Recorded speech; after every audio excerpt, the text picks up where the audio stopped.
Good afternoon, everyone, and thank you for joining us at today's webinar. Welcome to our 15th webinar under the banner One on Education. It is absolutely wonderful to see so many of you with us at this event.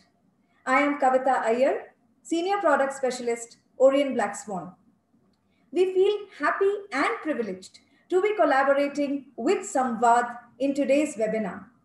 SAMVAD is an integrated resource for child protection, mental health, and psychosocial care supported by the Ministry of Women and Child Development, Government of India. SAMVAD is steered by NIMHANS and is located in their Department of Child and Adolescent Psychiatry. SAMVAD aims at enhancing child and adolescent psychosocial well-being, particularly of children in difficult circumstances through promotion of integrated approaches to mental health and protection. We conducted the first part of this webinar on the 17th of April for over 4,000 participants. The focus was on the personal and professional anxieties and concerns of teachers across this ongoing pandemic. Part 2 of the webinar today, titled Addressing the Psychosocial Impact of the Pandemic on Children, deals with understanding the psychosocial impact of the pandemic on children and the interventions needed to address their well-being. Our speakers for the day are Kenekrino Junior Divitsu, Deepika Singh, and Pragya Tank. We are privileged to have on board our distinguished experts, Dr. Shekhar Sheshadri and Ms. Sheila Ramaswamy. They will address the queries and concerns of the educators in this virtual gathering. A child psychiatrist with 40 years of experience, Dr. Shekhar Sheshadri is the Dean of Faculty of Behavioral Sciences Division at NIMHANS and the principal investigator of the SAMVAD project. His special areas of interest in child mental health are childhood trauma, gender and sexuality, and life skill education. His work extends beyond the clinical population to the children in institutions, in educational spaces, and in the context of law across India and the South Asia region. He is also involved in developing and implementing training and capacity building programs for mental health care professionals in clinical and non-clinical settings. Ms. Sheila Ramaswamy is the technical and operational lead of the SAMVAD project. With a background in medical and psychiatric social work and public health, she has worked in emergency and disaster contexts in Asia, Africa, and the Middle East. A large component of her work involves development and implementation of training and teaching programs through the use of pedagogies of participatory and creative methodologies. She trains various cadres of child care service providers within schools, health facilities, and child care institutions, as well as members of the judiciary on a range of psychosocial care issues. Thank you, Team SAMVAD, for this opportunity to collaborate with you. And over to you for the session. So, good afternoon, everyone. And thank you, Kavita ma'am, for this wonderful introduction. It's good to be back with the part 2 and to collaborate with Orient BlackSwan for One on Education. So before we start our today's session, I would like, there are a lot of people and the teachers who have joined us on YouTube. So I want everyone to follow us on all our activities throughout. And we welcome you to be the part of this session. We are connected via Zoom, but your responses on YouTube, we will be able to look at that and take some of them from the YouTube portal. Right. So before we start the today's session, our today's session focuses on addressing the psychosocial impact of the pandemic on children And we have divided our session into the two parts.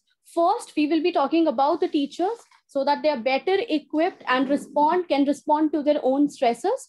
And in the second part of the session, we will be focusing entirely on the children. And just to remind you, the activities that we will be doing with the teachers, you can also do these activities online with your own children. So that's why we have made it very online friendly for everyone. So before we start the today's session, our objective is to understand the children anxiety and the concerns in the context of COVID, which we have already covered up in our first session. And in this session, we will be focusing on the interventions for assisting children so that they can return to school and the various educational activities. So to start the session with, as we have said, the first part, it is for the teachers that we have planned these different activities. So you must be wondering that what kind of an image we have it on the screen for you all. So to start with, here's the thing that when someone is sick and you are prescribed for an antibiotics course for 5 days, and so the one question that I want to ask everyone out there is it something that we take all the medicines in the day one? Of course, we don't take all the medicines on day one, and it is also not advisable to do so. So therefore, in the same way, we as a teachers, we know that we have lost a lot of time when we were taking the online classes. There were children who were not connected with us. And in the same way, we cannot put and pressurize children in one go. So we need to realize that we cannot make up for the things that we have lost. And most focusedly, we should strike a balance between the work and the play. And it's not only for the children that we have to do it, but also for our own self. So Albert Einstein often says that the life is like riding a bicycle. To keep your balance, you must keep moving. So in the same way, when we come here on this training platform, we need to strike a balance between the hobbies and the activities that we do. It can be your work. It can be spending the time with your loved ones. It can be dancing, for that matter, if you enjoy doing that. It can be exercising. We all really need to keep ourselves physically well. That is something that we can change our focus. We can focus on exercising. And along with that, we can prepare and cook our own favorite meals. Talking to somebody on the phone to whom we are not connected physically. And along with that, for that matter, if we enjoy singing. And lastly, if we enjoy journaling, if we writing stories, we love doing poetry. So these are some of the activities between which we have to strike a balance, and we need to talk about the timetable. So even for the online classes, we do have a lot of timetable. We have a particular schedule in which we ask the students that this is what there will be a maths class. Then we'll have an art period. We'll have a dance class. So in the same way, we bring to you our first activity. And in fact, you can do all of these activities with your own children. And to start with, the objective of this activity is to help teachers. That is to help you to find a space for yourselves. And for that matter, I would require everyone who have joined us through the Zoom portal or through YouTube portal to please pull out a sheet of a paper with a pen, because we will be going on a journey where we will be exploring about ourselves.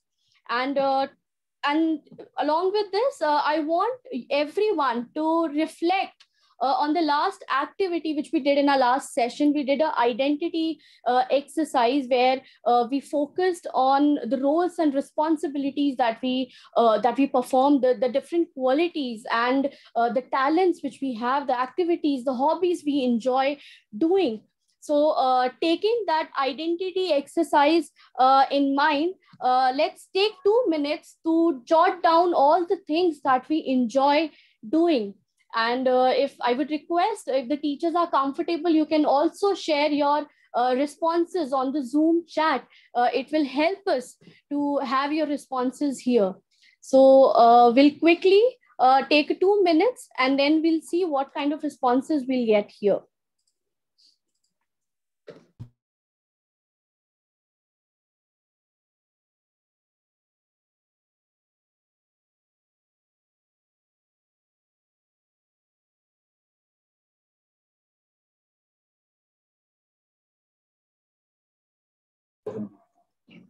So I can see a lot of responses here.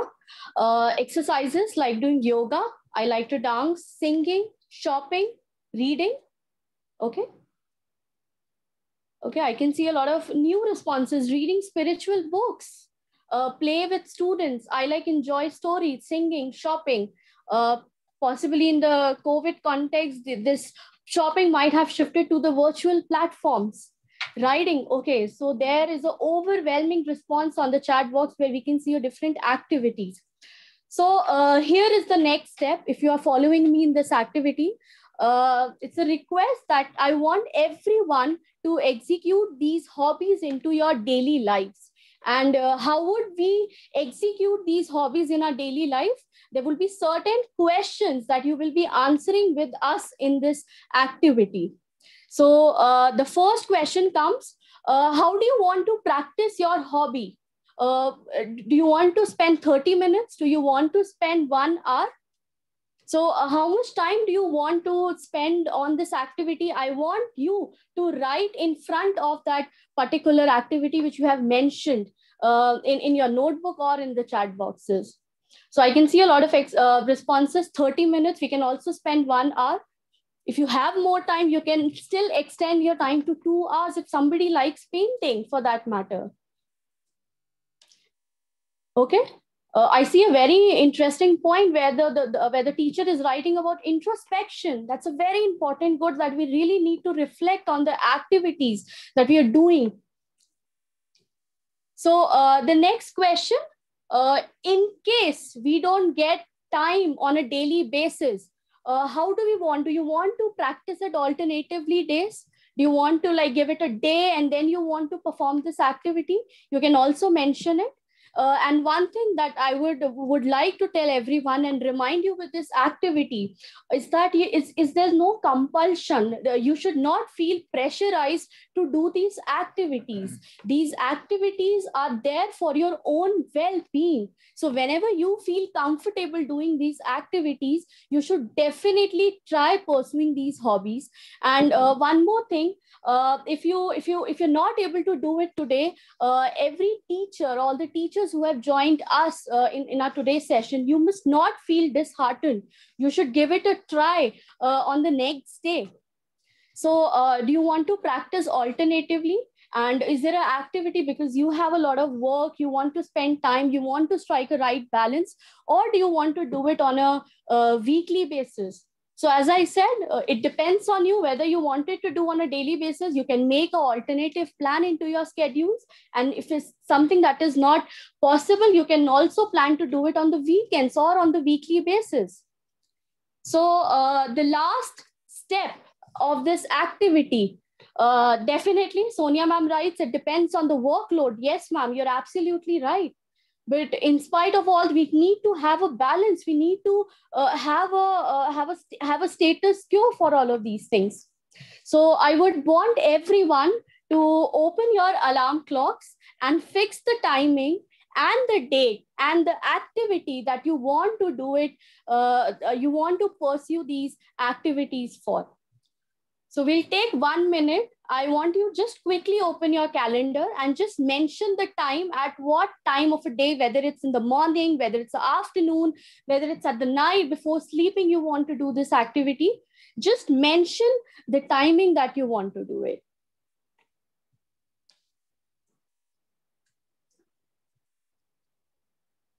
That's absolutely right. I think, as I've said, these are some of the activities which you can do not only with yourself, you can also tell your children to do these activities in the online classes.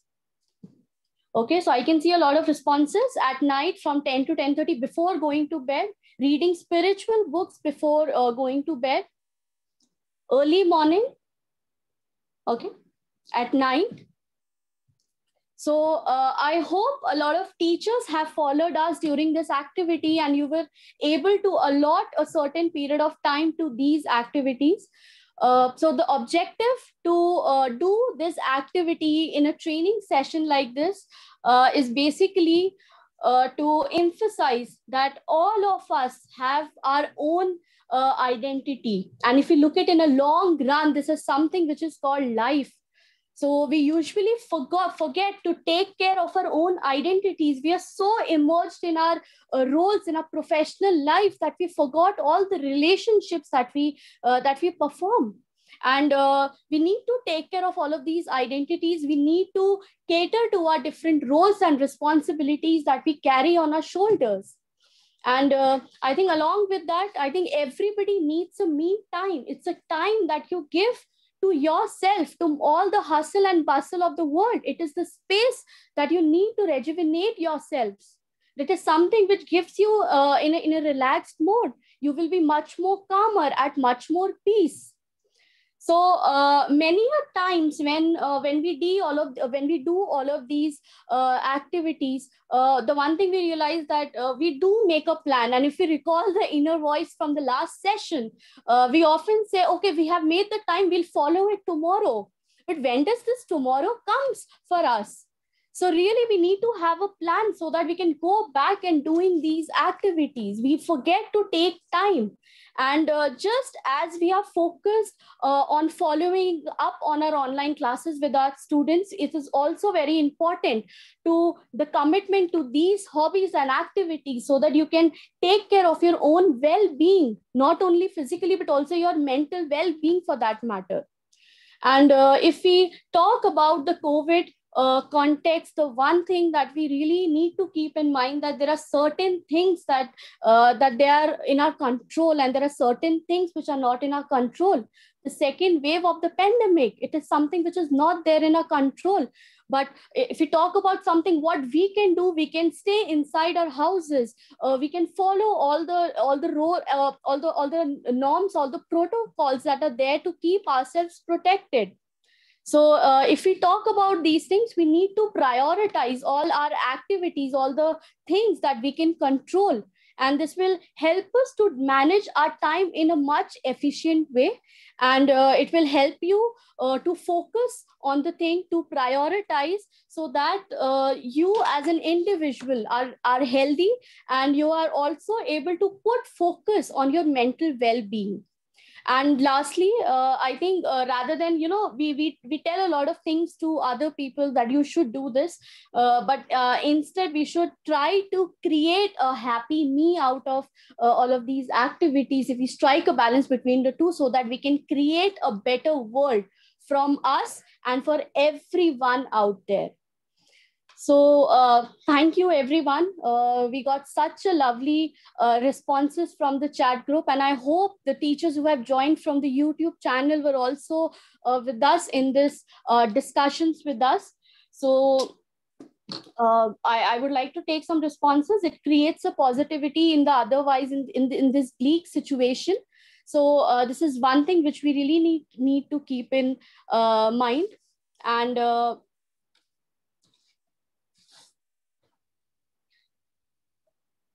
so when we talk about the time management, when we talk about the routine, our objective is to have a clear goal so that which we can pursue for a day. And certainly, as we have mentioned, that you teachers talk a lot about the different activities, the different roles that you are playing. Planning actually helps, and it saves us from wasting our own time.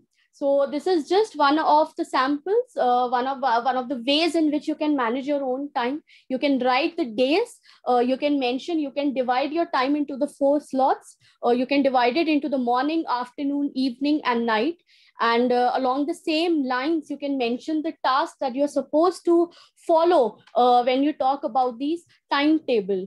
And it will help you to plan your day. Maybe going probably before sleeping at night, you can just have a look at this timetable, and you can learn a lot of things that, okay, this is what my day ahead looks like. So this will help you to have a clear goal about your own activities, about your own responsibilities. And clearly, when we talk about the pandemic context, we really need to spend some time with our own selves. And this is how we can write our own script for happiness, for our own mental well-being, for a more relaxed version for ourselves. So coming to the next part of the training, the one thing that we really need to keep in mind is that we often do a lot of things, but we forget to acknowledge that we have done so many things in the past, and we think that we have not made a lot of progress. And we also have this pressure that we really want to improve, we want to change, we want to be working on our own selves. But one thing that I would like to tell every teacher out there is that it's okay to step back and appreciate each and everything that you have been doing till now. All the progresses which you have made, it could be a little progress, it could be a much more greater progress. It's just that all progresses that you have made is something which really creates a difference in your own life. So if you can see, the person says, I'm growing. And even though the distance is a little, it says, I have come so far. So this is how we really need to be critical. This is how we need to be evaluating our own selves. So a quick reflection on ourselves. I want everyone to write 3 things that you have done really well in the recent months. So what could be those 3 things? If you're comfortable, you can share it on the chat group, and we'll take a quick 2 minutes just to think and reflect that what are the things that we've been doing as a person. It can be professional, it can be something, it can be personal in your own life. So I see a lot of responses. Teaching online, I have made students groups. Weight management, never stop communicating with my friends and colleagues. Gardening, revised old books. Okay. Usha ma'am writes, distributed biscuits and cakes. That's really a wonderful gesture, ma'am. Wonderfully completed the syllabus of class 10th. Okay. Sakina ma'am writes, techno savvy, time management, time spent with the family. Okay, that's a wonderful thing, ma'am. Parminda ma'am writes, preparing self-made videos for the children. That's such a lovely response from Farida ma'am, that she has finally loved myself. So it's really it's a very good thing to learn different things. And during this entire course, because we are so busy with our lives, we forget to reflect back on our own actions and the things that we have done in our own lives. So thank you, everyone. Thank you, everyone, for writing all the responses that you're mentioning here in the chat group. So I'm saying the list only does not end at 3 things.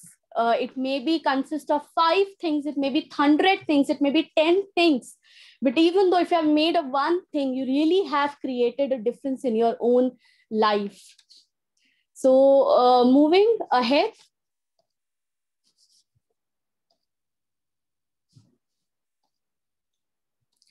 So the next segment that we come into our session in our webinar today is now specifically will cater that how can we address the problems when it comes to children. And when we talk about the pandemic context, we have realized that there has been a lot of roller coaster of emotions that the children are going through. And it is stress related, it is anxiety related, it can be a lot of tension due to performance in the online classes, it can be performing extracurricular activities. And that's how dealing with anxiety is important. And we would now focus on certain ideas why dealing with anxiety is important, and if it is not addressed, what are some of the repercussions that we need to see on the mental health of these children. So if anxiety is not dealt, if it's mild and moderate, that is something which is manageable. But if it becomes very severe, it actually becomes very difficult for the child to carry out on the daily activities. And these daily activities could be as small as self-care activities. Somewhere something like getting up in the morning, taking a shower, brushing my own teeth. So the children really have a difficult time in carrying these daily activities. And not only this, the various activities the child which he or she really enjoys, he also start losing interest in all of these activities. And it becomes really stressful for these children because they're not able to perform, they're not able to deliver. That's why we really need to talk about anxiety. There is a feeling of unpredictability and lack of control, which affects their mental health. And when I talk about the feelings of unpredictability and lack of control, they don't have a routine. They feel that the time is just passing by. And just like the Pragya has mentioned in the last training session, we learned about the inner voice framework. And if we recall some of these feelings and the emotions of these child, and some of the inner voices: I don't want to study, I'm losing my interest in studies, I don't like my teacher, I want to step out of my house, because there are some COVID related anxieties also amongst these children. And that's why it becomes very important for us that we really need to focus on the behavior of the child. What are the behavior the child is showing to us? And along with that, what is the context? What is the situation? What is the living arrangement of the child is coming from? Is there a problem? Is there a challenge that the child is facing, but is unable to convey it to you in your sessions? So taking all of these things, the feeling of unpredictability, they feel that, even the 24 hours are not enough for us. So there is a lack of control. They don't feel control enough that this is something that they can take decisions about their own lives. And we often say that the children, they don't pay much attention, and they are not listening to us. They're doing their own works. But the thing is, the children are hearing things all the time. It may be from their own friends, it may be from their families, it may be from their own parents. When the parents are talking to their sets of friends, there would be certain things that you would be talking about it. So now when the children hear all of these information, they are unable to process it in a constructive manner. And where they are unable to do all of these things, they try to bring all of these bits and pieces together. Then they try to think and they try to process. And that's where, when their own comprehension capacity, their own comprehension capabilities are not present, their understanding is not accurate. And this is where their anxiety is again on rise. They don't have answer to their own question. They don't feel comfortable that whom should they go and talk about these problems. And lastly, when there is a lack of information, when we feel that we should not give information, there are certain things when we come here, it's something that it creates the anxiety processing in these children. They feel that I don't know this information. Oh, what should I do? I don't have this bit of information. I think my mom will scold me now. My teacher will scold me now. They will not listen to me. They will not understand that I didn't pay any attention to it.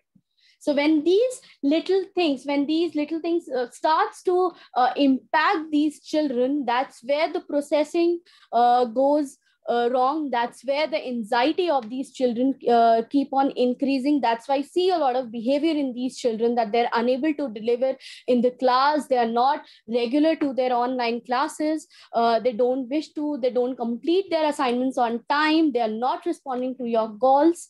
So these are some of the behaviors we get to see in these children. So to answer all of these questions, we have certain guidelines, we have certain guiding principle, a framework to understand that how can we decrease the anxiety of these children. And now, my dear friends, my colleague June will help us to understand this framework from a mental health perspective, and how as a different stakeholders, as a parents, as a teacher, we can answer to such queries of these children. So thank you very much for your time. So over to you, June. Yeah, thank you so much, Deepika. Deepika has already shared so many things about, the anxieties that children go through. Um, when she was talking about it, she was also directing a point where children are asking so many questions. They're asking, what is COVID? What is happening? Why are people dying? Why are people sick? Maybe in the family, maybe their grandparents are sick, or maybe a family member is sick, and they're asking what happened to this person. Most of the time, the approach of how we as adults come is that, okay, if I explain to this child also, they will not understand. That's one approach. Another is also people are too busy that they do not have time to answer each and every query of a child. They think that it is not very relevant. Sometimes it might also be impatience, because children often ask too many questions. And sometimes when children are asking so many questions, especially in this time of the pandemic, we are also quite stressed out, and then we do not have the patience to actually answer them. Or most of the time, we also do not have answers to it. And in all of this, thought that children won't understand or we don't have time, a lot of children are very confused. They are, when the pandemic started, children saw others, everyone wearing mask, which was something that was very alien to them. Not just seeing people wearing masks, but they also have to wear it.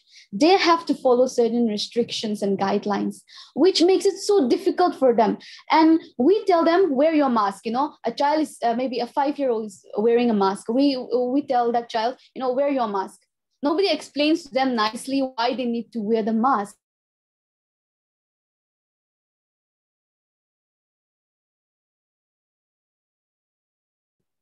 So uncertainty and not knowing what's going on around them, that is also a big source of stress or source of anxiety for children. And in that also, the framework that we use, here when we want to connect with children, when we want to let children know what's happening, the first thing is truth and fact. So a lot of times, people usually explain to children only half-baked truths, or they think that children won't understand them, and that's how they tell them things sometimes which are not very true. So here, when we mean truth and fact, maybe for example, telling them about what COVID is. So here it means that we tell them the truth and fact about COVID, no lies, so that children can get the support. And also, we can answer their doubts and questions. And when we are answering their doubt and question, one of the very most important and foremost thing that we need to remember is the age appropriateness of the information.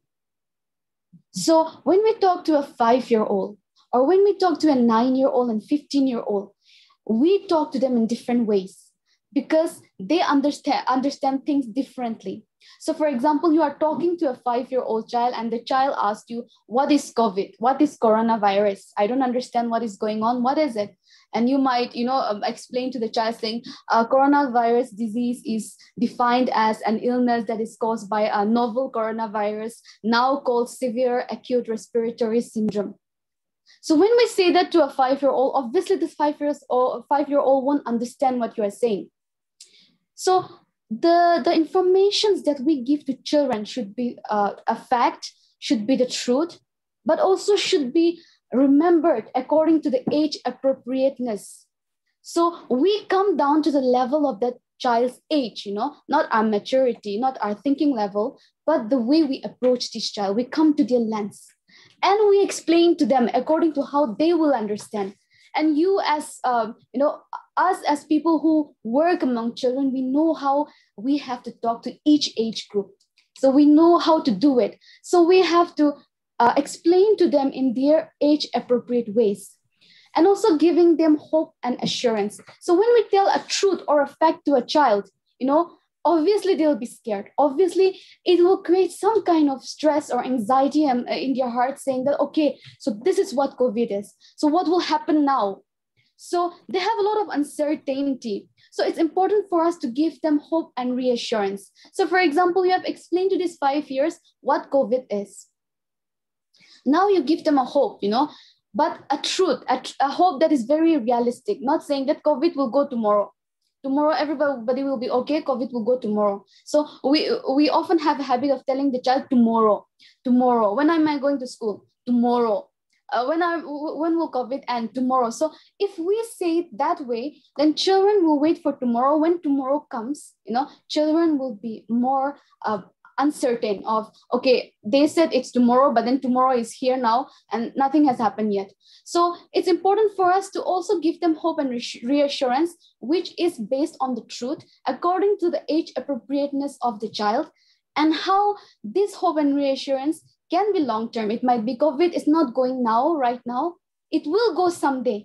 I'm also not very sure, but it will go. The doctors are trying to do something for it. People are trying to get the vaccine for it. People are trying to, come up with rules and policies so that people can be safeguarded. So it will come, but I also don't know when it will. But in some way, giving a hope and reassurance that someday it will. And people are doing things for it. So in that way, when we bring this framework of telling the truth to a child according to the age appropriateness and giving a hope and reassurance to the child, this is something that might seem very simple. It looks very simple. It's just a framework with just three entity, and then it's very easy. This we know, all of us know. That's how we approach it. But actually, when we use it, we forget to use this, especially with children. So to give you an example of how we'll be talking to children and explaining to them about an illness in an age-appropriate way, my colleague Pragya, she'll be taking the charge now to proceed forward with the session. She will tell you what we can do to actually explain these things to children in very simple ways. She'll give you an example. Yeah, Pragya, over to you. Thank you so much, June. As my colleague has rightly pointed out about the value of using the framework June has mentioned while talking with children to mellow down their anxiety. So one of the strategies that works across ages is using storytelling to explain illness, to explain COVID to children. Now, storytelling is one of the most effective ways to communicate important things to others. It gives meaning, context, and understanding in a world that is currently filled with chaos and illness. Stories bring information, knowledge, and truth to life. So teachers, can I have your kind attention? Let's go on a storyland where we will meet Addu and Annie and learn about how they are doing in these times of COVID. Let's get to know their story.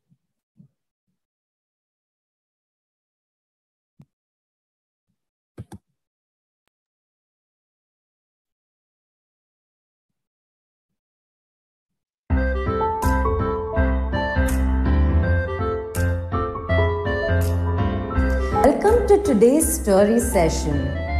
I hope you're having a good Sunday so far. Today we have a story about Annie and Addu, sister and brother, who chat about COVID. Addu lives in a small house in a busy and crowded neighborhood. He's 7 years old. He lives with many people at home. Mommy, Daddy, his big sister Annie, and his grandma and grandpa. One of his favorite people, whom he admires a lot, is his big sister Annie. She is 15 years old, and Addu believes that Annie knows everything about everything. Just like other children, Addu has had many difficulties in the last few months. You know why, right? Because of this strange disease called COVID. Everybody's talking about it, worrying about it. The television and the newspaper have been full of news about it. Addu couldn't go out to play, couldn't meet his friends, can't go to school, couldn't even ride his bicycle and go to the shop to buy chocolate. Some of Addu's favorite cartoon shows have been cancelled even and replaced with, that COVID news and information. One day he was sitting sadly by the window. "Why are you looking sad, Addu? What happened?" asked his sister Annie. "Everything is closed, nobody's playing outside, and there are hardly any people on the streets. And those who are out look so scary in those strange masks," said Addu. "Oh, now I understand why you are sad, and I know things have been difficult for you. I don't understand this COVID. What is this COVID? And how do people get it?" asked Addu. "Let me explain it to you, my dear," said Annie wisely. "There are many ways in which we get sick, and many of these sicknesses in which we get sick, and many of these sicknesses enter our bodies through germs." "What are germs?" said Addu curiously. "Germs are tiny, tiny, tiny creatures, even smaller than ants, so tiny that we cannot even see them unless we use special machines to see them. They get into our bodies in different ways. For example, many of them go through our nose and mouth. When these tiny little germs enter the body, they cause the body to be sick. But how do we get these germs? And how does COVID come through these germs?" asked Addu. "If we do not wash our hands properly before eating, or eat in a dirty place, you know how we can get stomach pains and diarrhea, like loose motions? If we have a cold or cough and we sneeze and somebody else is nearby, they may breathe in those germs and they may get sick. We get COVID in similar ways. And you know what?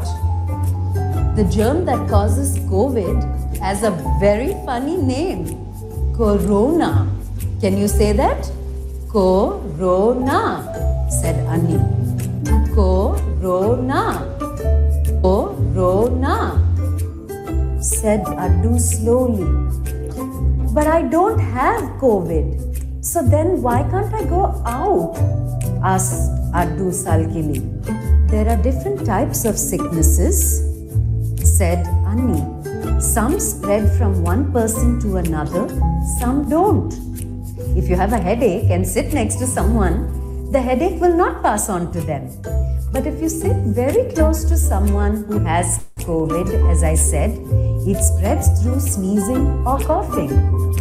If you go to crowded places without wearing a mask and forget to wash your hands, if you go out to places without wearing a mask and forget to wash your hands, when you come back home, you would be at risk of getting COVID, because we don't know who was out there, who had COVID and may have spread it to you.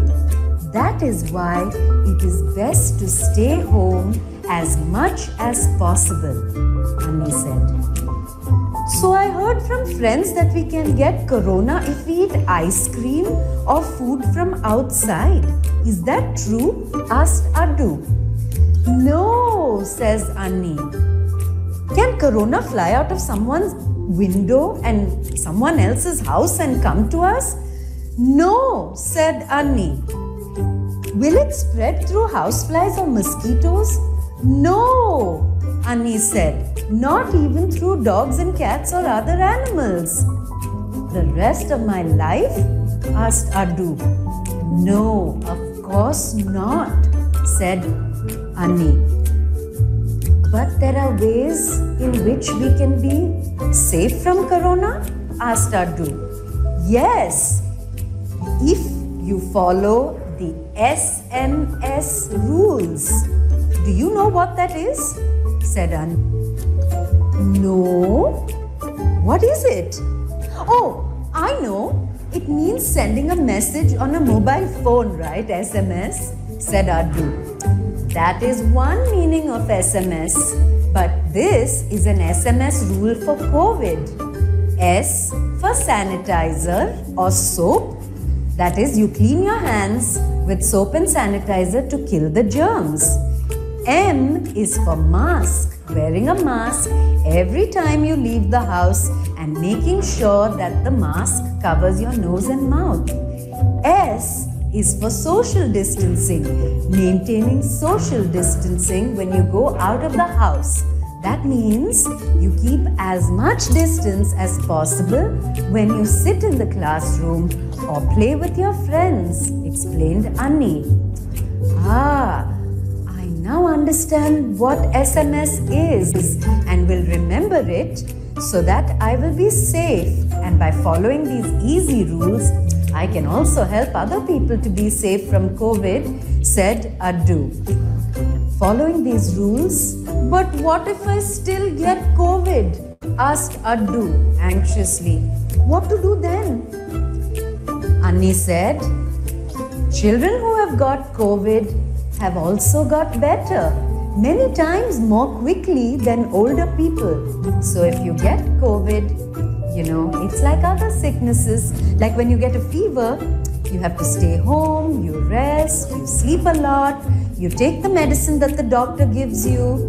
And of course, you can also call the government COVID helpline, because then you can get more medical help in case you need it. So just stay in bed, read your favorite stories, watch your favorite cartoons, maybe do a little bit of drawing and whatever else you enjoy. You stay 14 days until you get better. It is also better to stay in one corner of the house and not go too close to others, especially grandma and grandpa, so that they can be safe from the sickness, said Annie. I see, said Addu. But when will this COVID end? Nobody knows exactly when COVID will end, because it is a new sickness and everybody, like you and me, is still learning about it. The doctors are working very hard to make a medicine and vaccine to prevent us from getting COVID. But this may take many months.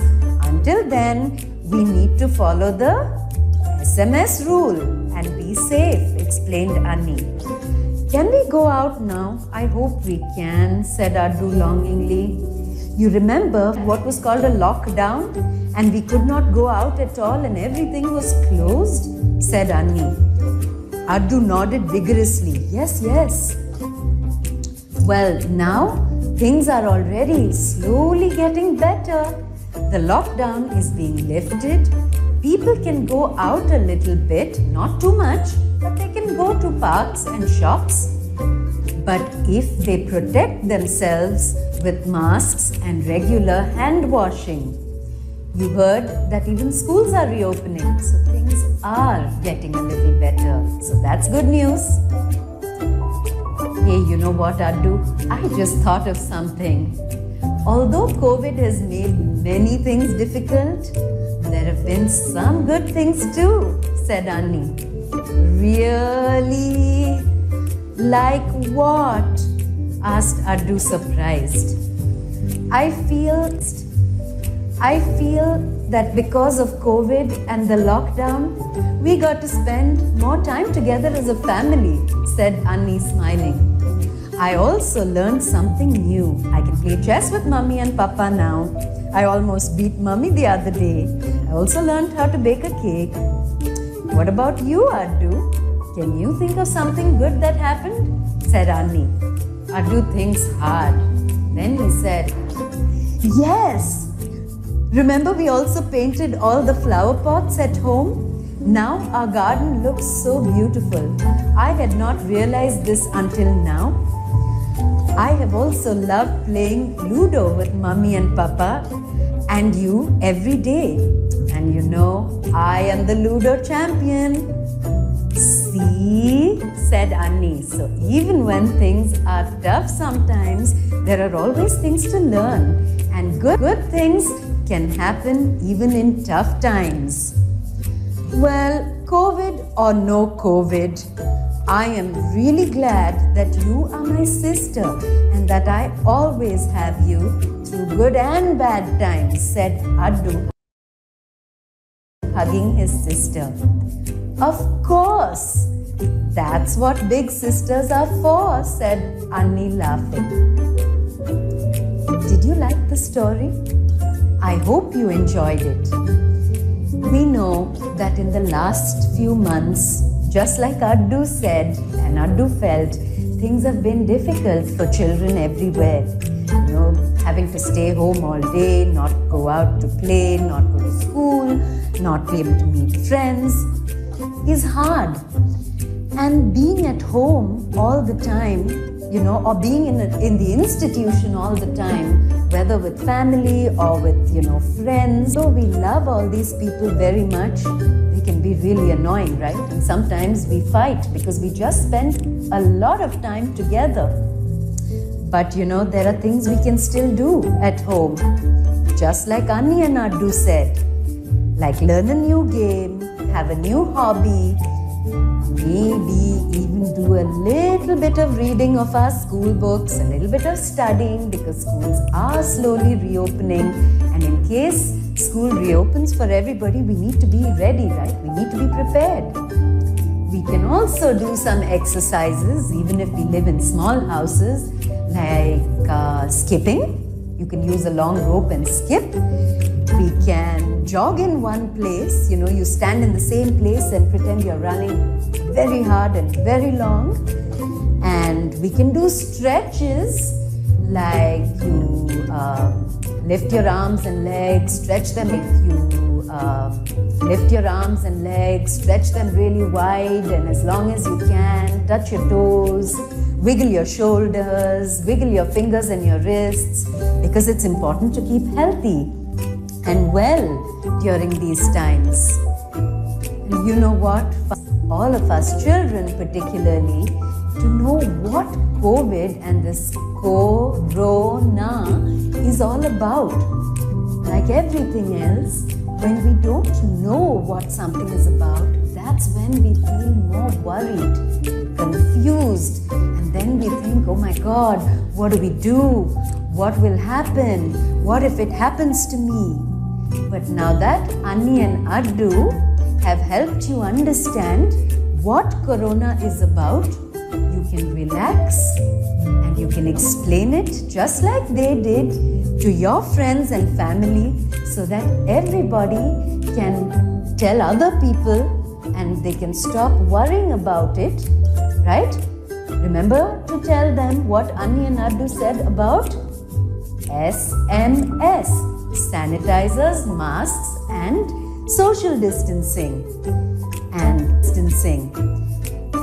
parents out there, elder brothers and sisters out there, don't forget to tell all the younger children what Corona is about and what SMS is about, right? So stay safe, stay well, be happy and healthy, and we will see you next Sunday, same time, for our next story in our Children's Day series.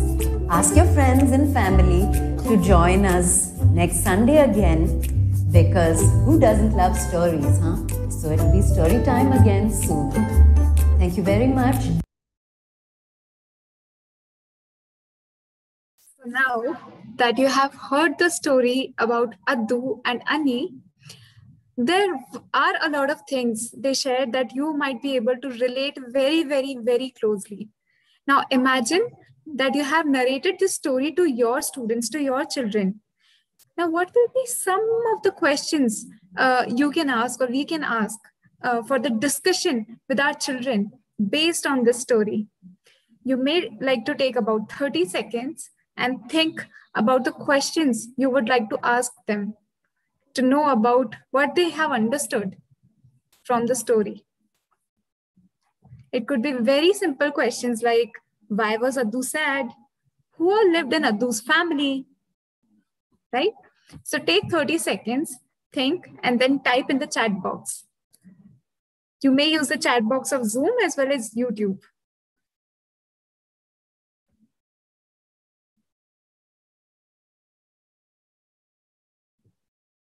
Okay, so Alka ma'am has written, do you miss school? What is SMS? We can ask them about SMS.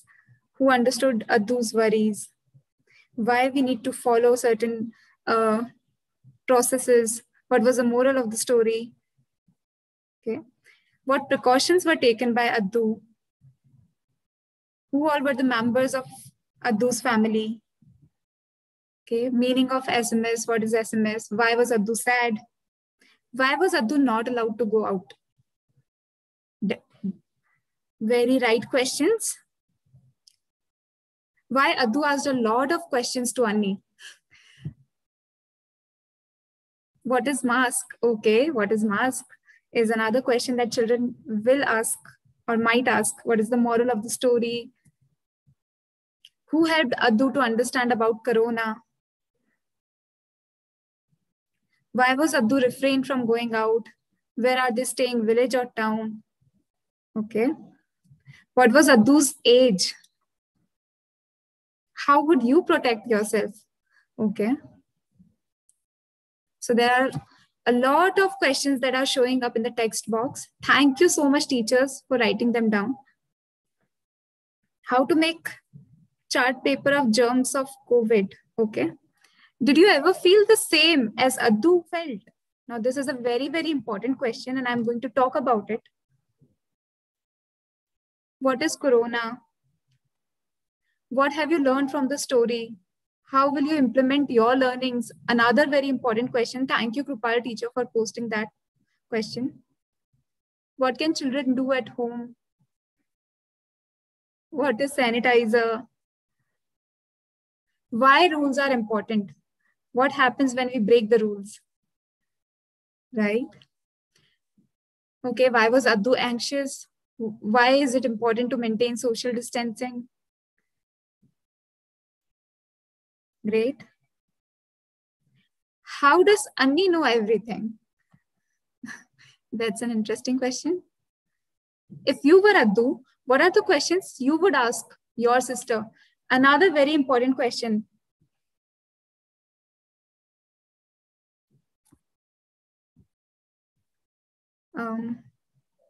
How did Annie explain about coronavirus? Great. So the chat box is flooded with responses.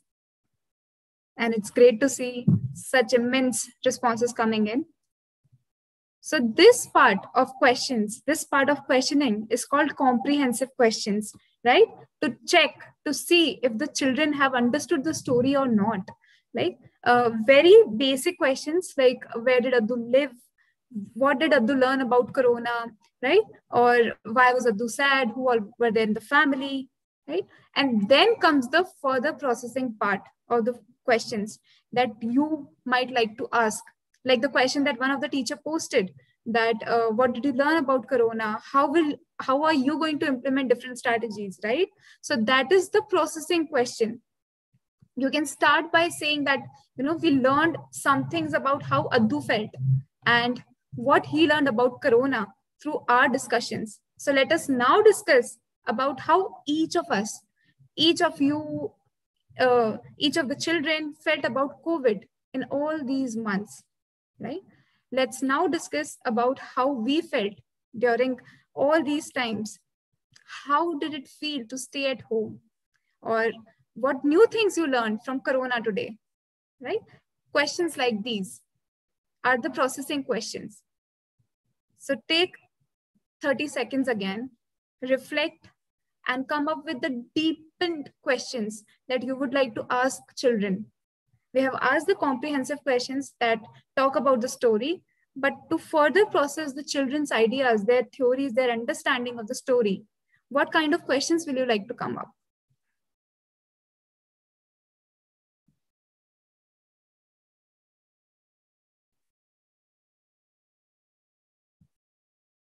Why is it important to maintain social distancing?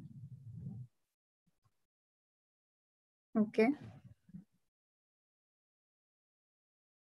Why did this Corona come? Do you want to explain others the way Annie did? Okay. What are the symptoms of Corona?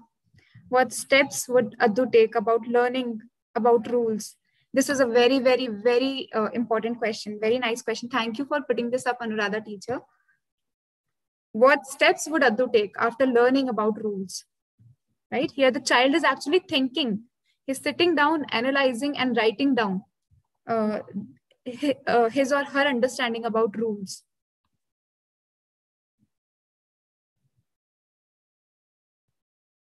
What positive, good things have happened to you during lockdown? Absolutely. What were you doing before this pandemic? And now what changes have taken place due to pandemic? Very important question. What did you do when you come to know about COVID? How will you spread awareness about Corona amongst your friends? So it's a lot of responses coming in, and it's very hard to track all the responses, all the questions that you have posted, teachers. So thank you very much. How can you make use of your time? How can we assist our community? Very important question.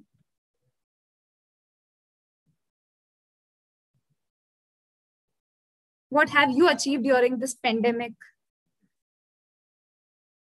How would you help your neighbors and friends in this pandemic? Are you happy to stay at home? And this is again a very, very important question. Thank you, Revati teacher, for posting this. How did you utilize your lockdown time during the pandemic? Pour some light over time management and time utilization. Okay, it can be used with the senior secondary students. Great. So thank you, everyone. Thank you to all the teachers. As you can see, the set of questions on your slide. So one part of questions are the comprehension questions, right? Where did Addu live? Why was he said? What did his sister say about COVID virus? What can Addu do if he gets Corona? So now that, we have learned things about how he felt, let's talk about how the child might be feeling, right? How we might be feeling, the processing, the further deepening questions, like how did it feel to stay at home? Who was there to help you? Did you know these things that Addu's sister told about Corona? Remember his sister said there are good things about COVID. What did you feel? One good thing about Corona. So allowing children to think, to sit down with their thoughts and list them down, right? So these are one way of asking questions. And this is how, when we process the story, we have two levels to do it, as you can see on the screen, right? One is the basic comprehension level to ensure that the child has understood the story, its facts, and the other part of the story, the second part of the questioning is the processing at deeper levels of understanding, because we want our children to go deeper and create an understanding about their experiences, about how one feels when something happens. It helps them to think, to reflect, and to analyze their situations around, what is happening around them. And this is what life skills education is all about, right? When children process it at deeper levels, they start creating their perspectives, right? They start understanding, they start creating an understanding about their experiences, about how one feels when something happens, right? And when this starts happening, the children feel very, very confident and in putting this up in front of others, in putting their opinions, their perspectives in front of others. It encourages interaction, participation, and connection between the teachers and students, which in turn also strengthens the teacher-student relationships, right? And it is also a method of scaffolding where students shift their understanding from what they already know, their prior knowledge that they have already, to metacognition, where they start modifying their learning and problem-solving strategies. And this is what we want our children to do today, right? This is what our national education policy demands, that we need to think, we should allow children to think, to reflect, to analyze, and to become problem solvers, to engage in conflict resolution, right? So storytelling is one such mechanism that you can definitely use as one of the mediums to explain different concepts, different illnesses about COVID to children. And as June has mentioned earlier about the framework entailing truth and fact, age-appropriate information, and hope and reassurance, right? So this framework was based on the concept of illness in this particular webinar, but you can use this framework in other themes of children, other related themes, right? Like separation of parents, right? You can use the same framework to explain everything when you're talking to children about some serious issues, about some serious problems. So this mechanism, this framework helps a lot, right? So let's move ahead. Yes. So now this is just a slide, to just make you remember that we have already discussed in the last webinar session how to ensure routine of children. So we can use it through different ways, right? Why routine, why schedule is so important, why it is very important. It helps to restore normalcy and balance. It brings predictability, and it allows the child to have control. And when the child has control over time and activities, their anxiety reduces, right? It maintains their creativity flow. So we move ahead to another strategies which help to, restore the emotions, which helps to release our emotions. So this is another activity which talks about positive self-talk, right? It helps in expressing emotions and developing coping strategies. So again, I would like to request you to take some time out, and I would like you all to bring a paper and a pencil. If you already have it, then great. Or take 5 to 10 seconds to, have a paper and a pen, and then we will start doing this activity. It's a sentence completion activity. I will be reading the statements one by one, and I would request you to write down your responses. So once you write down on the paper, your responses on the paper, you can even type it down in the chat boxes, YouTube chat boxes and Zoom chat boxes.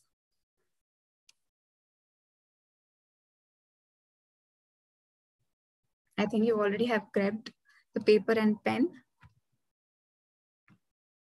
So as you can see, the first statement says, in these COVID times, ... makes me feel, but I can, right? So I would like to give you an example here to understand how this activity works. So let's say in these COVID times, I haven't gotten a chance to meet my family members living in different parts of the city, which makes me feel sad and worried. But I can assign a video call time and talk to them on a weekly basis, right? So this is how we will be doing this activity. So I would read the statement one by one, and you can type it down, you can write it down, the responses that you would like to create. In these COVID times, makes me feel, but I can.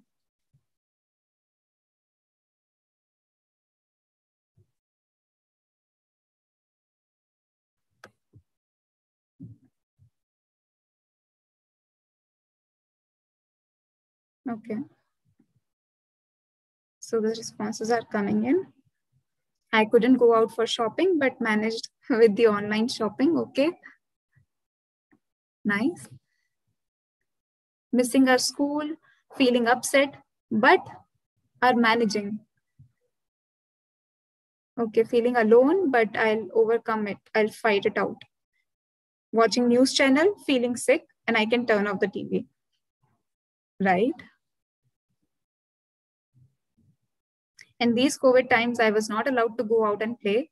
I felt bored, but I can manage. So here, teachers, I would also like to request you to be more comprehensive while writing down, how will you manage? Would you do certain activity or engage yourself in some hobbies, right? So you can write that down as well. Lockdown makes me feel everything is stopped, but with my hope, we all will come up together. This COVID makes me feel lonely, but I spend time in prayers. Okay. These COVID times make me feel lonely, but I know I will manage and work on my thinking skills, which maybe in turn makes me a positive thinker. Thank you so much for sharing this, teacher. These COVID times have made me feel suffocated, but I can spend time in the balcony, terrace, engage in some games. Right, absolutely. These COVID times, it has made me bored during lockdown, but I can manage my time with my studies, hobbies, and family.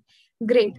And the second sentence is, online classes make me dash, that makes me feel dash, but I can dash.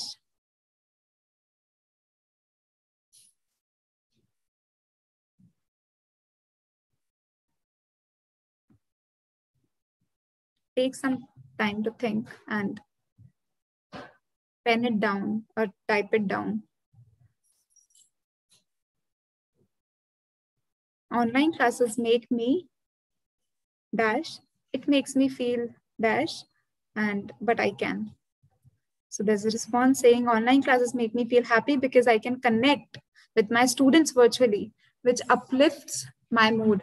Thank you so much, Papia Basu teacher, for writing this down. This is a very, very, very important response that you have shared. And it also talks about the fact that, you know, it's not always necessary to have our experiences negative around online teaching, around online classes. The responses or the perspective could be positive as well. The experiences could be positive as well, because it allows us to engage, to connect virtually with our children. So that's very important, ma'am. Thank you. Online classes in starting, I faced a lot of problems, but now I learn a lot and now I'm enjoying. Thank you, ma'am, for sharing that. Online classes makes me engaged. That makes me to learn time management. Okay, that's great, ma'am. That's great, teacher. Online classes makes me feel tired, but I can see my children. And I'm assuming that makes you happy. So thank you for sharing that. Online classes make me active and connected to the world, feel lively. But I can continue reading, balancing home and life. Okay. I chat with my students during class and make them happy by sharing their time. It helps me to manage many difficult tasks. Okay. Online classes are restricted to interact with children, but at least the virtual classes is keeping me alive. Such important voices coming out. Thank you so much for sharing these responses coming directly through the heart. And thank you for making this space a safe space, you know, for sharing such immense and such beautiful responses, such vulnerable responses. I can't go out. Okay. But I'm slowly getting connected to it. In COVID time, bonding with society has gone down, but I can stay tuned with my family. Right, absolutely. So this is a sentence completion activity, right? Which you can even do with your students. You can ask them to, you know, pen down or write down or voice out their emotions. Like, you know, it helps us a lot by understanding how we are feeling through certain experience that is happening with us, right? And what are our coping strategies, right? It enables us to get that understanding. You know, our brain processes and assigns an emotion to every experience that we have. And a lot of research studies show, they have revealed that emotional expression can promote the well-being in individuals who are under stress, right? It helps children in improving their conceptualization about what kind of emotions they are undergoing. And expressing emotions brings about a lot of benefits. like they help children to see the problems in a new light. Right? It improves their decision making and problem solving skills. They get rid of the power of the feeling that, okay, everything is going so bad. This is what is happening around the inner voices framework that we did last time, right? The kind of emotion, that feeling, the inner voice they have. So when they express their emotions, it helps them to get rid of that power of the feeling that they're going through. It reduces their anxiety and it eases down their stress, right? And the idea of doing this activity is to empower our children to understand and name out their emotions and what they can do about it and how they feel about it, right? It also develops life skills in them, like conflict resolution, critical and creative thinking, right? So let's go on the next activity. Now, this activity is again an emotional response strategy. It talks about, if I feel things are very difficult, I can get help from, right?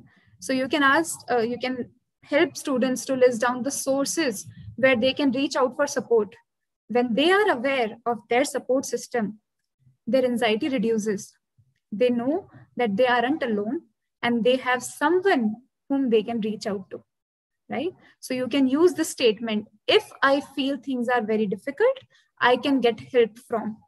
And when you can use this statement to allow students to think and write down, to list down what all sources they can reach out to. Right? And with this, we move ahead. And I invite my colleague June to carry forward with the session.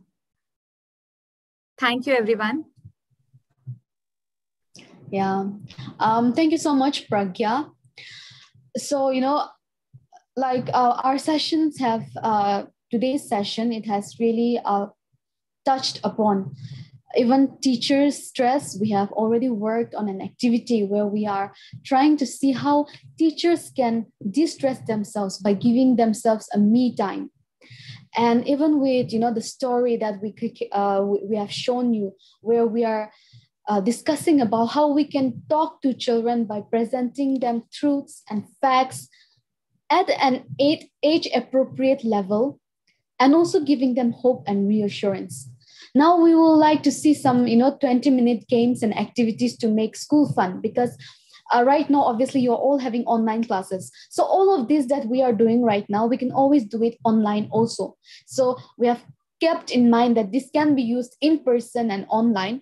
So you can use it with your children when you are having your online classes, maybe 5 minutes, before you start your class, 5 minutes after you and end your class, so that the children can have this sense of, there is something new that we are going to do today.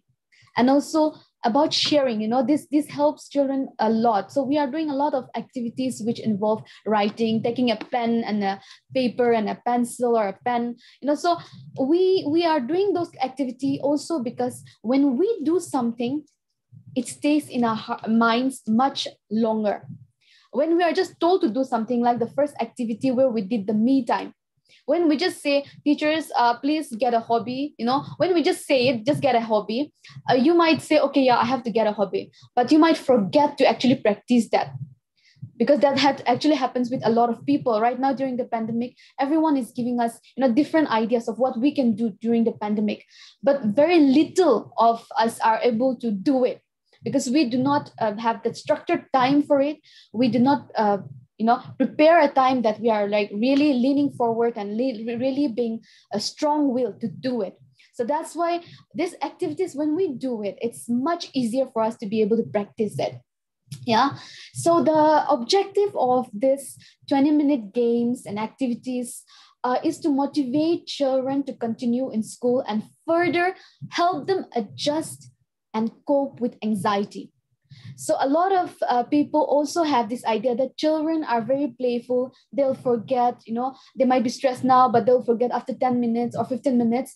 But actually those stress or those anxiety, it affects them slowly in the coming years.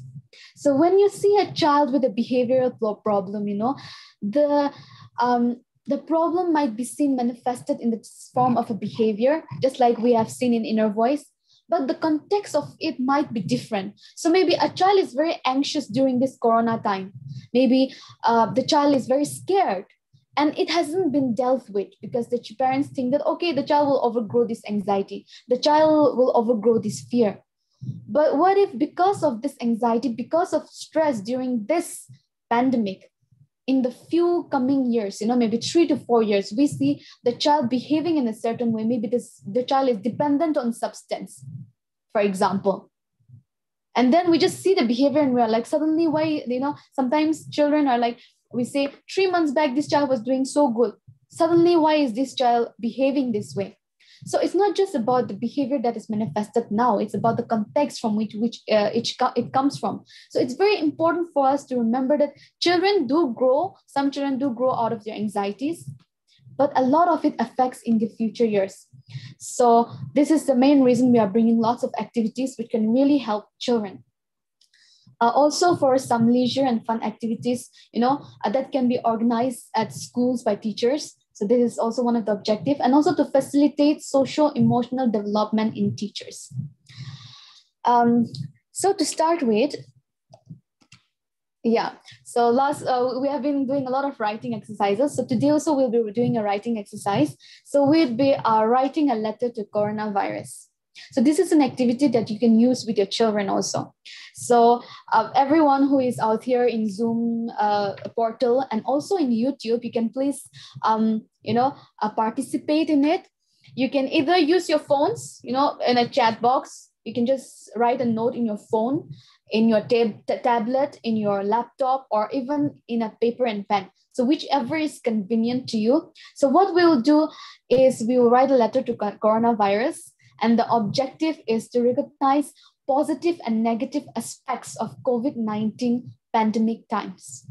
And the method, it is writing. And then the materials that we are using is paper, pen, and pencil. Process, so we would like you to ponder and pen down your thoughts and feelings, especially towards coronavirus. So you are writing a letter to coronavirus. So we can start with dear coronavirus, and you can start writing things that coronavirus has made difficult for us, things that you coronavirus have made difficult for us. So you can write that. And after that, you can write some good things or some good times that has happened during this pandemic. And also things that you have learned. So I will give you a 5 to 8 minute, timing, so that you can write down a letter to coronavirus. Maybe somebody can just write it in the chat itself, dear Corona. Yeah, so some of you are already writing. So you can write, dear Corona. You can write whatever you want to tell Corona. So and anyone also, you can just do it in your homes with the paper, with your tablets, with your laptops, with your phone, or in the chat. So we would love to see in the chat also. So I'll give you 5 to 8 minutes.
So we are already getting some responses. So I'll keep reading the responses as you keep writing.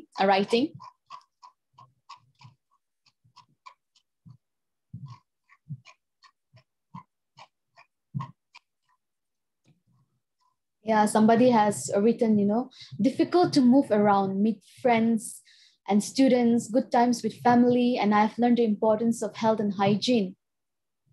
Yeah. Dear Corona, please go out from the world.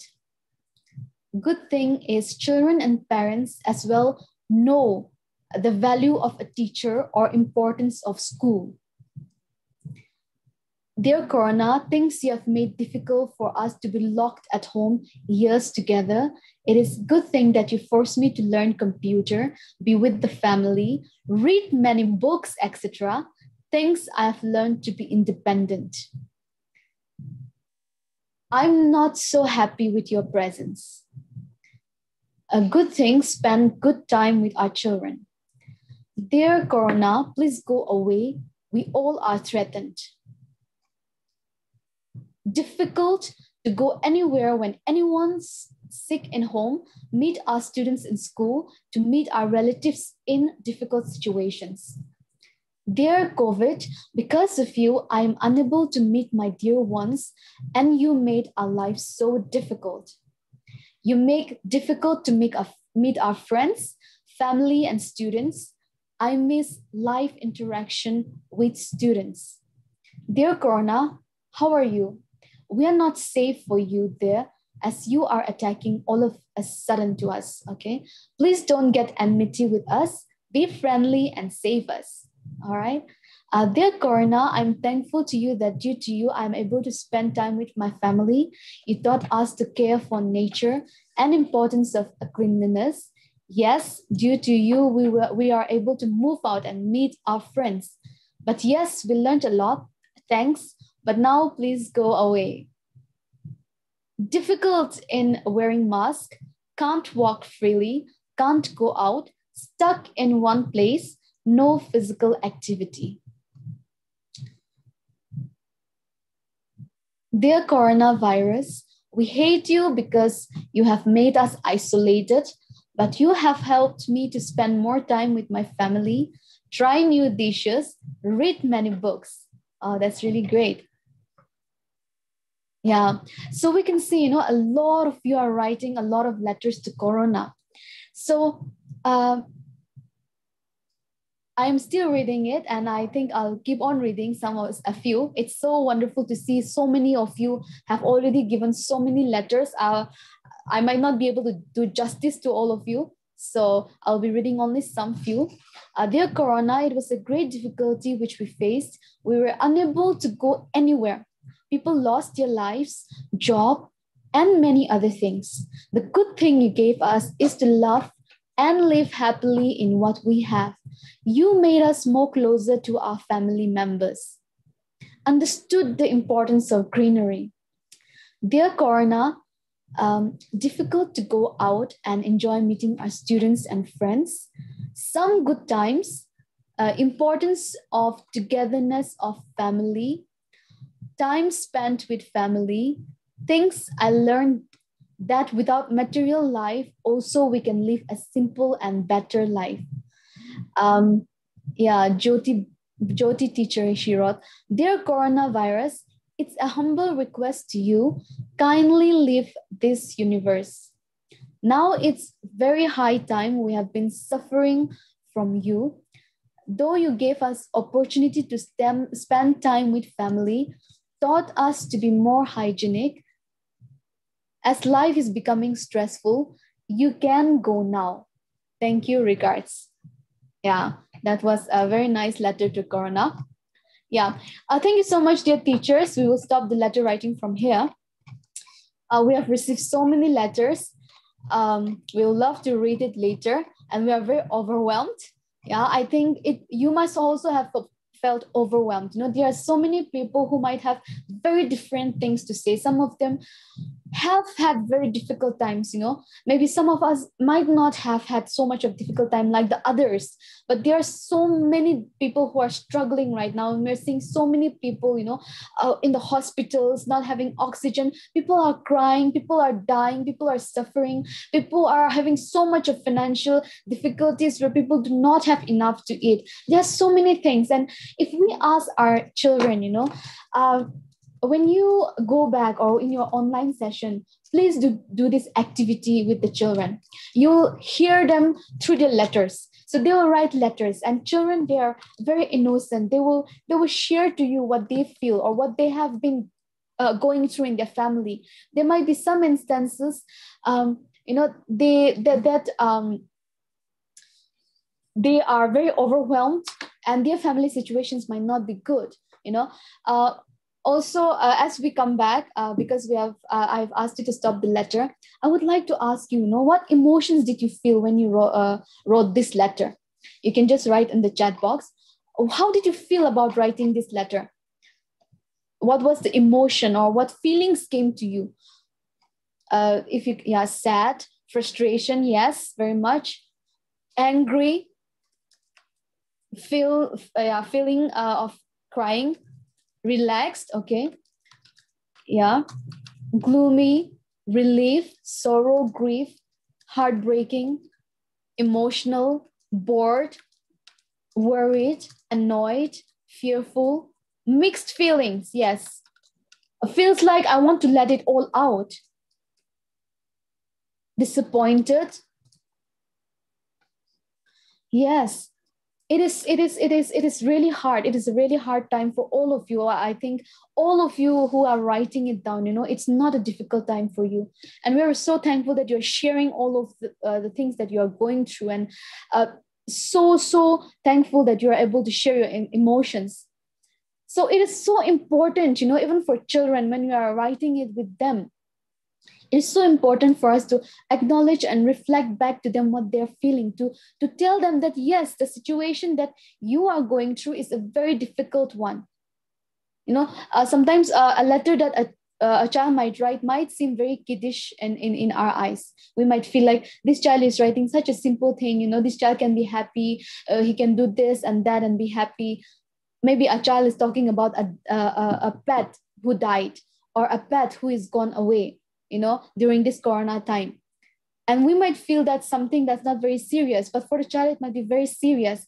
So here we can bring in, teachers can acknowledge the emotions of children, acknowledge what they are going through, so that children can actually be able to regulate it better. So when they share it to us, the more we are able to acknowledge it, the more children are able to express. And in this way, we can help them out. Maybe a lot of children will share about their confused information that they are getting, about the confusion they are going through during this time. So we can use this activity as a tool to actually help these children to recognize the emotions, to help them to regulate it in a much better way. So this is something that we can do with children, and also to reflect back on how they are feeling, and also so that we can also keep a track of where our children are at in terms of their emotional health.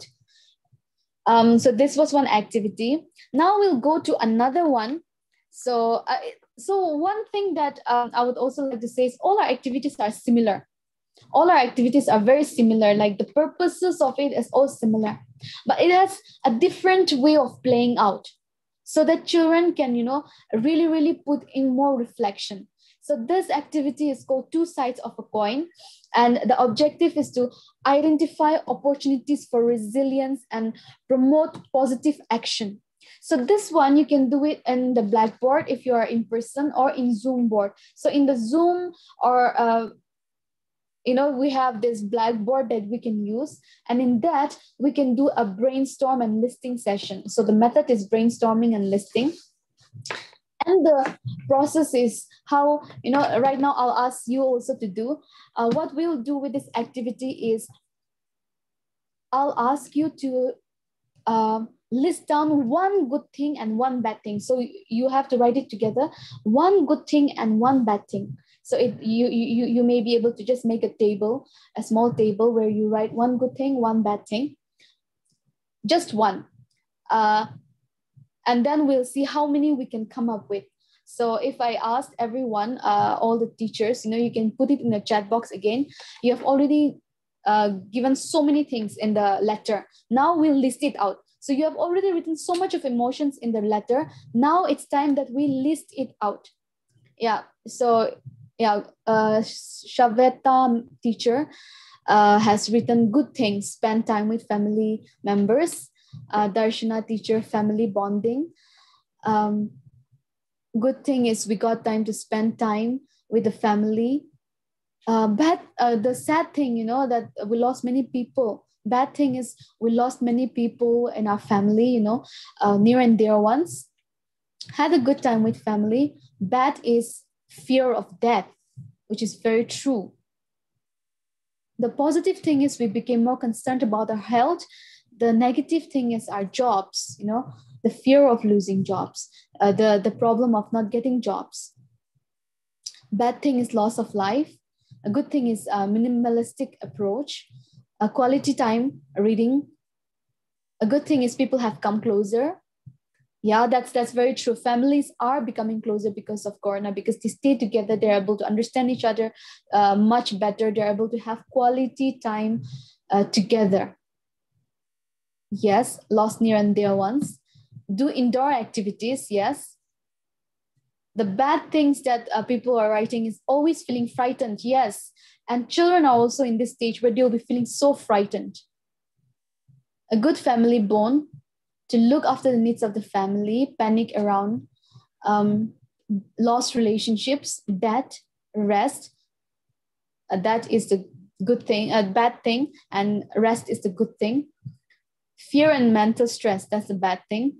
Yeah, so we can see so much of information, so much of you have written a lot of things that has happened, good or bad. So what we can do with children is we can play this activity with them, and also we can give in the slide you can see we can give 2 portions to them, tables. We can make 2 tables where they can write bad, difficult things about Corona or because of Corona, good things because of Corona. So in that one, we can let them write down pointers so they can see, that there's a side to every coin. Every coin has 2 sides. So we can tell them that Corona has a bad side, obviously, which is so visible, but it has a good side also, so that they can reflect on the positive, At the end, you can look at it and say, of course, Corona has happened and that cannot be undone. And it's very hard, but what can we do about it?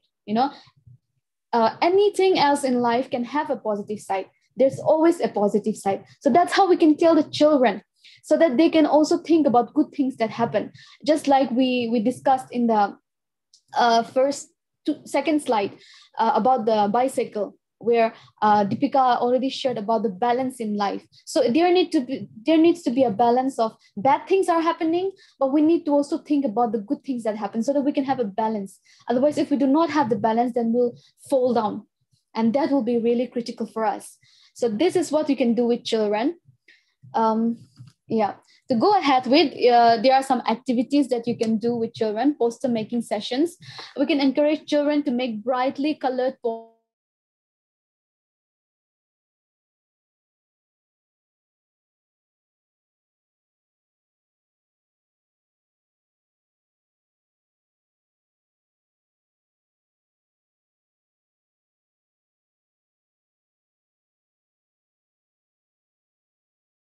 They are getting knowledge, but also the creative side.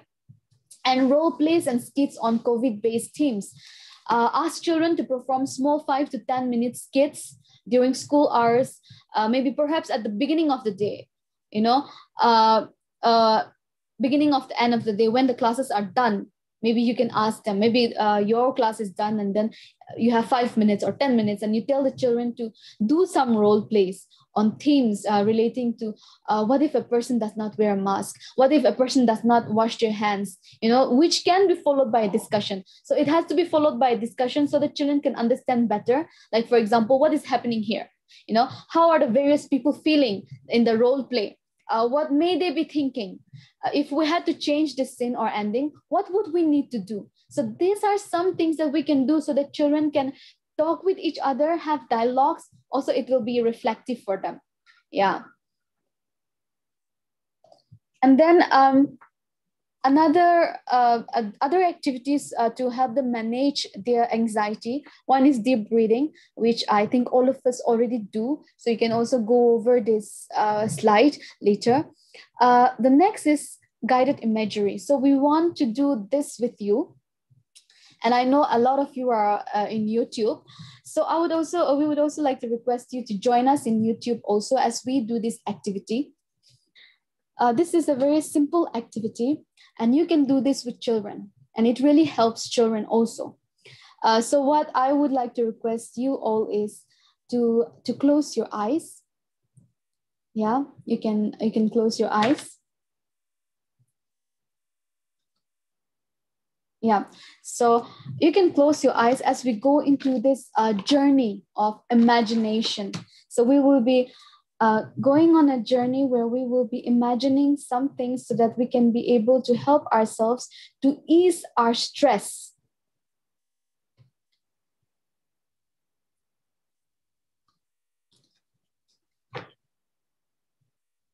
All right, if you're all ready, we shall start this journey. Close your eyes. Allow yourself to get comfortable. So wherever you are sitting, you can just make yourself feel very comfortable and at ease. So this is an imagination activity. So we will go in a world of imagination. Begin with a few slow, deep breaths. Take a deep breath in through your nose. Stop. And then blow out through your mouth. Let's continue once more. Take a deep breath in through your nose and let it out through your mouth. Let your body get relaxed as you continue to breathe and relax. So continue the breathing exercise.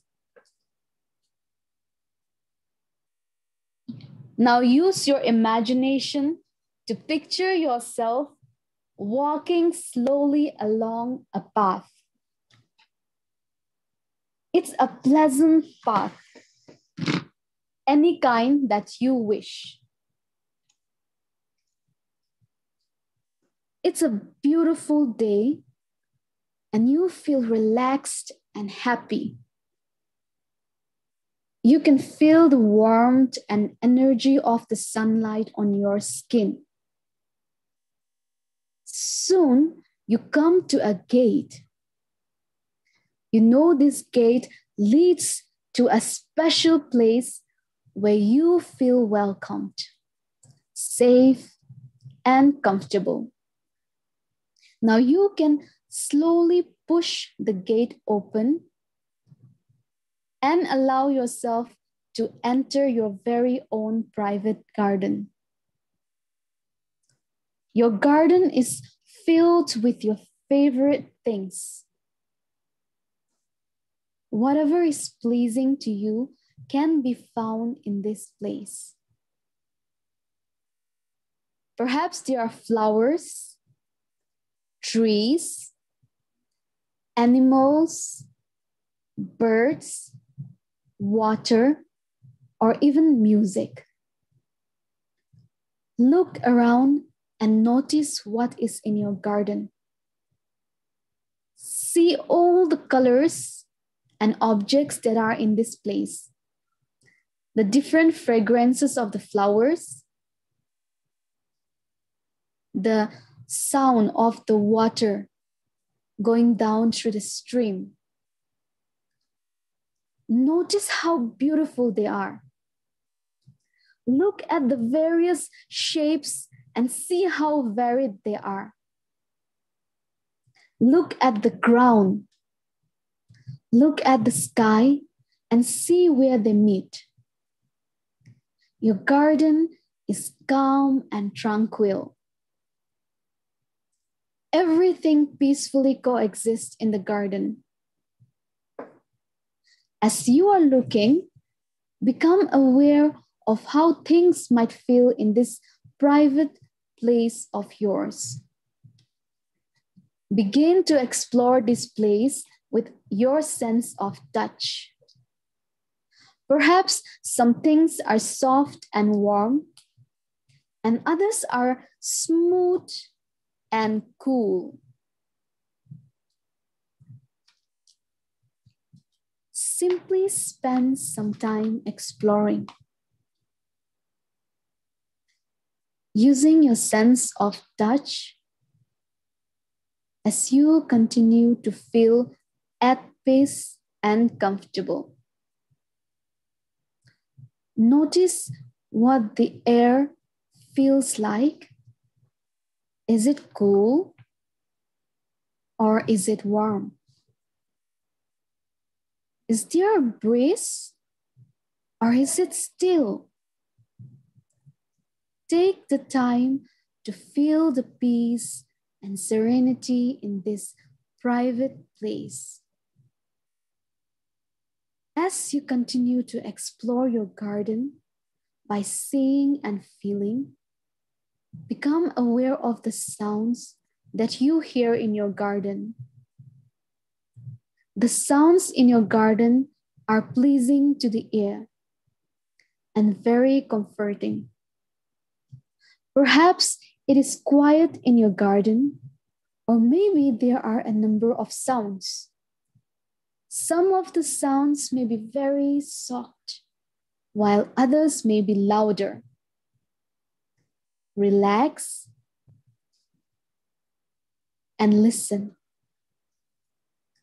See if you can identify the different sounds in your garden. As you are listening to the sounds in your garden, become aware of what smells you might smell. Take a deep breath in and notice the fragrances that are present.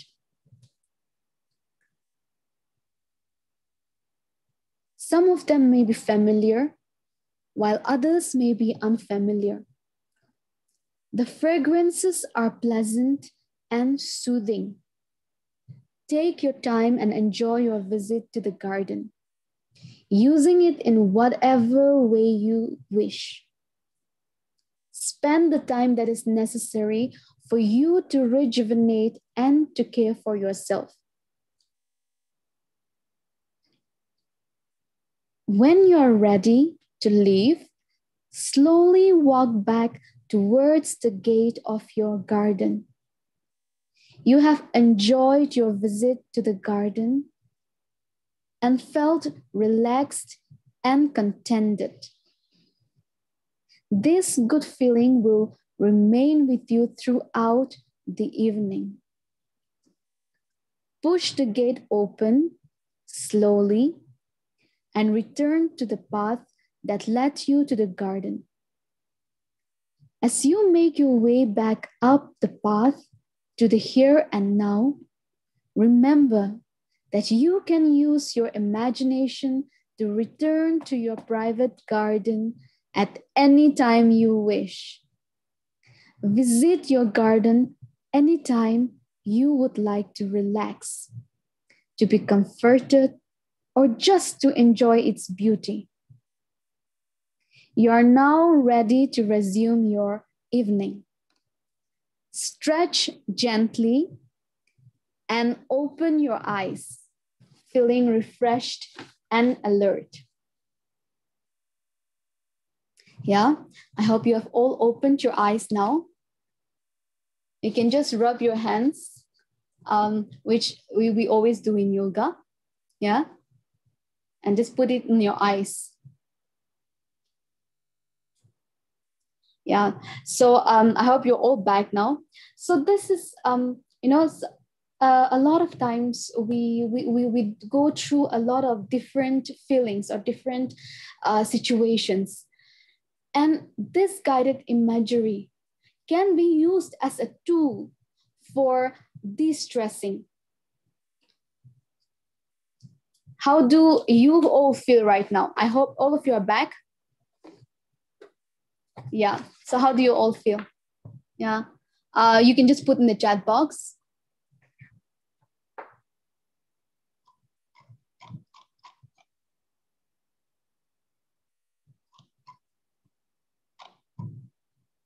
All right, some of the teachers have written amazing, extremely lighter, feeling relaxed. I felt like a solitary reaper in the midst of the apple gardens, stretched out on the lands of Kulum, Manila. Wow, that's a very, very, Manali, sorry. That's a very comprehensive one. Thank you so much. That's a really great imagination that you have, Teacher Krupa.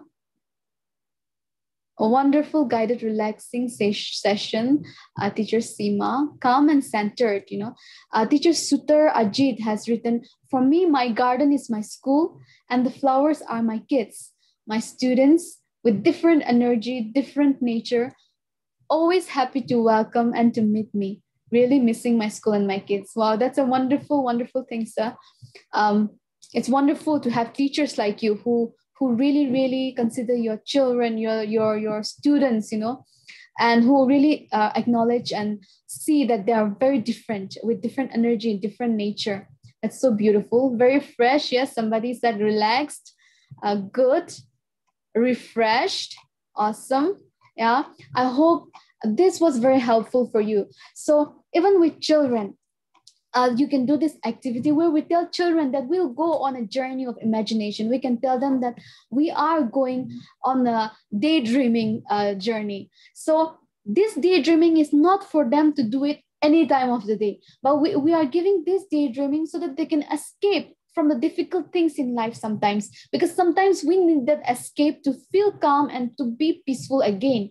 So this can be a tool where you can tell the children, especially maybe children who are not able to concentrate even in their studies, maybe we can do something like this so that they can come back. They can be able to de-stress, they can be able to go on this journey, come back, feel more relaxed, feel more energetic, feel more peaceful to be able to perform better. And so you can use this activity with children. Yeah. The next is physical exercise.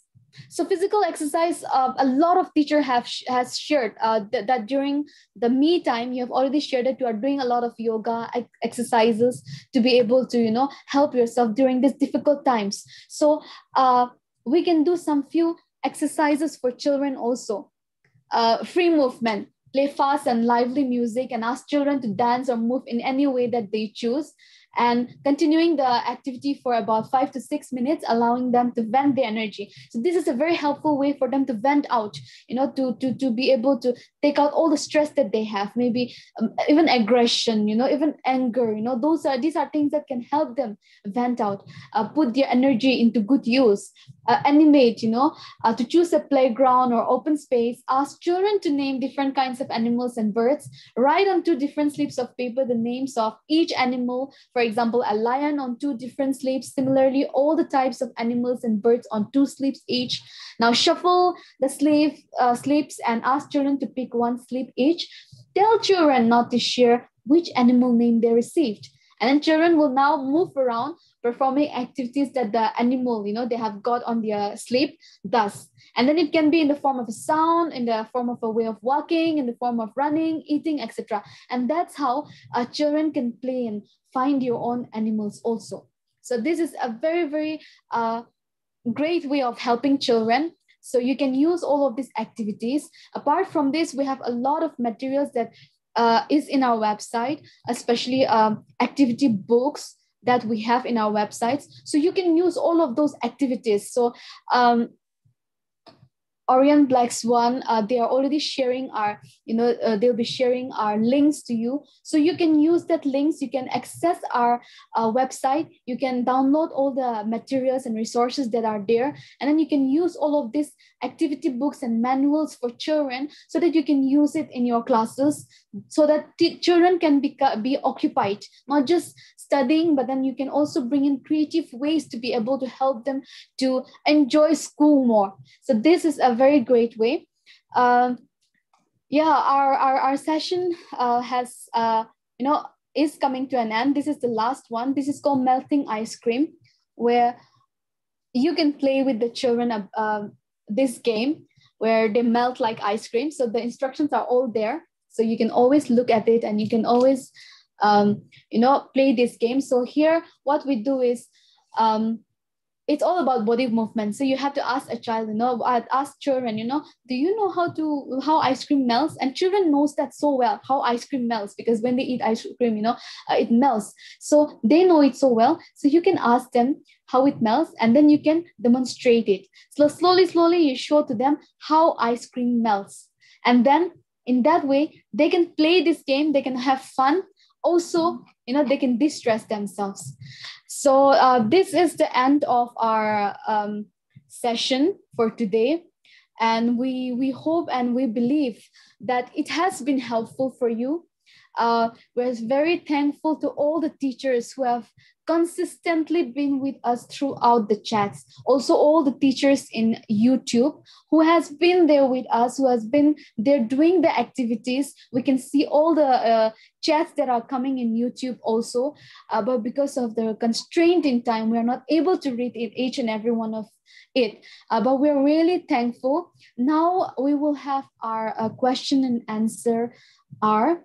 And we will be having, last week we had Sir Shekhar and our Ma'am Sheila. So they will be coming again and they will be joining us to be able to have a very fruitful question and answer hour. You can put your questions in the chat box or in the question box so that they can, help us with their experience and their expertise, so that whatever question you have, please do put it in the chat box and question box, so that we can make this half an hour a very, very fruitful one, where we get to know a lot of, what interventions more can we use, or in terms of different themes that you want to ask questions about. So we can use that this time. So Deepika, do you have anything else to share? Right. Yeah. So thank you everyone for being with us and performing all these wonderful activities with us. So I think the one thing that we always need to keep in mind is that there would be certain things, there would be certain changes that will be permanent, and there will be things that we can't wait to end, but we all have to keep patience and be with our students during all this time, being them. Academic is just one part of it, but we really need to put a lot of stress on their mental health. So these were some of the activities which you can do with yourself, but also with your students in the online session, which will enrich their experience and as well as promote their mental well-being. So thank you everyone for being with us. So there are certain life skills, social emotional activities books that we have. And also some life skills on the adolescent and gender sexuality relationship. BlackSwan will be sending out these links through their teachers portal. So you can have these access and we can have a look and understand. So thank you for your time. So we have Sheila with us for the question answer session. Over to you, Sheila. Thank you very much. Good evening, teachers. It's a real pleasure to see you once again this week. Wonderful to have you with us and to see such an incredible attendance. We have 500 people on Zoom and over 2,000 people on YouTube. So that's an overwhelming response. Dr. Shekhar Sheshadri should be joining us in a few minutes, but we will get started. We are happy to take some more question and answers today. We took a bunch of questions last week, but if there are any more that you have since then, relating to the last session, relating to today, about COVID and children, schools, we'd be delighted to respond. Here is Dr. Shekhar, who's with us once again. So let's begin with some questions that we see. That's an interesting one. How can we memorize children the number of rivers in India in class 9? There is a technique called mnemonics, which is how do we, help children remember things. I remember when I was in grade 4 or 5, how we learned the 9 planets. My very elegant mother just sat upon 9 porcupines. Mercury, Venus, Mars, that's the planets. So I wonder whether you can create things like that for rivers. If you can have a mnemonic for each part of the country, the letter that the river starts with, and have a funny sentence like this that children can remember. These are techniques you can use. It's very well known in medical training, particularly when you try to remember the cranial nerves. Our old oak tree takes away fresh air, giving very shady homes. Our occipital oak tree, trigeminal, takes away abducent, leaving, and so on and so forth. So these are known as mnemonics, mnemonics, mnemonics. I see a couple more questions. How to improve the attendance of students in the online class? That is just the activities we were doing today. If every class can have a surprise, like the melting ice cream, the first 5 minutes where you do something interesting, an English class where we write a letter to Corona, or a Hindi class, any language class where we write a letter to Corona, because we are also learning and we are using it to do an interesting activity. So today's activities can be adapted as part of your subject learning, or to do them in the first 10 minutes or the last 10 minutes, because then children feel that there is something to get online for. This teacher is different.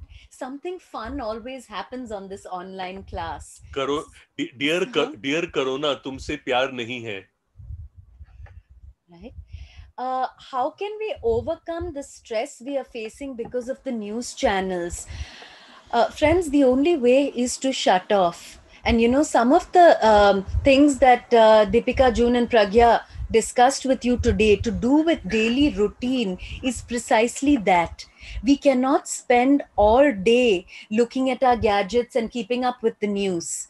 So if that routine, whether it is your own routine as teachers, or whether it is for children, to have perhaps 10 minutes in the morning where you check into the news, because we need to know what is going on by way of curfews, lockdowns, and so on, so that we can make the necessary life changes.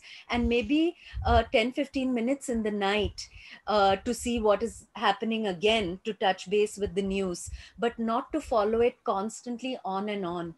This would be the only way, because as I think you rightly mean, following the news all day long can create greater anxiety. It can also be very depressing and prevent us from doing the activities we need to do to carry on with our daily lives. It's a time balance between a time management and a processing issue as well.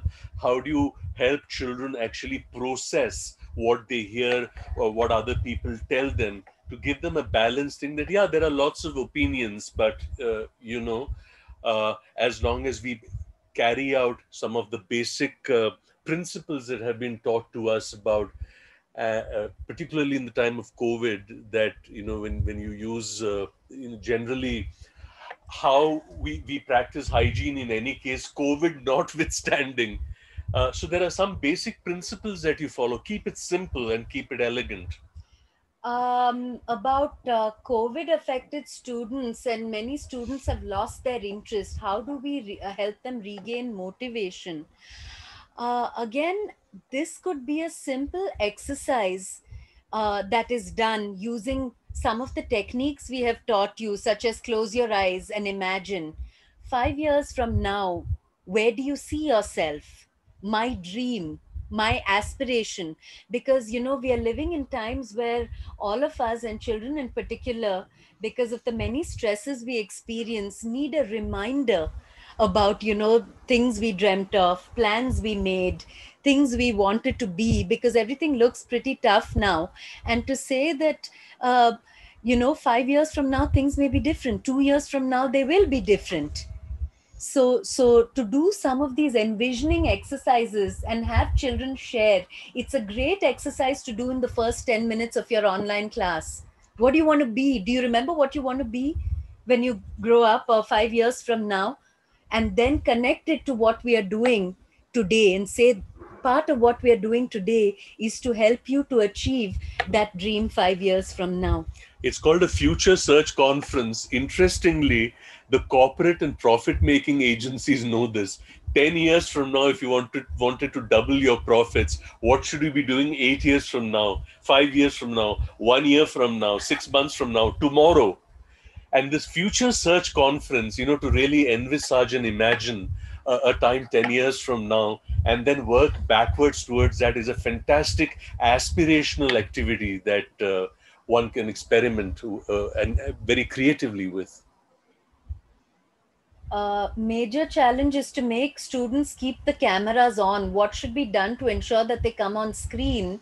And teachers, well, again, there could be a fun way to get them to turn their cameras on.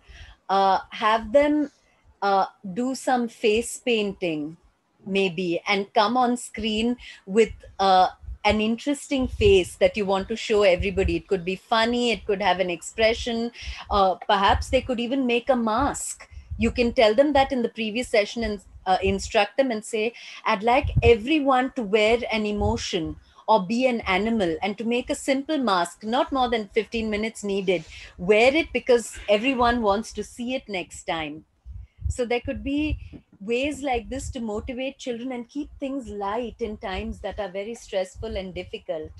A light touch is halka sa jo touch hai, nazakat jisko kehte hain, light touch is always very good. Sometimes when we work with issues and challenges and people, it can get a little heavy, the more complex and difficult a situation is.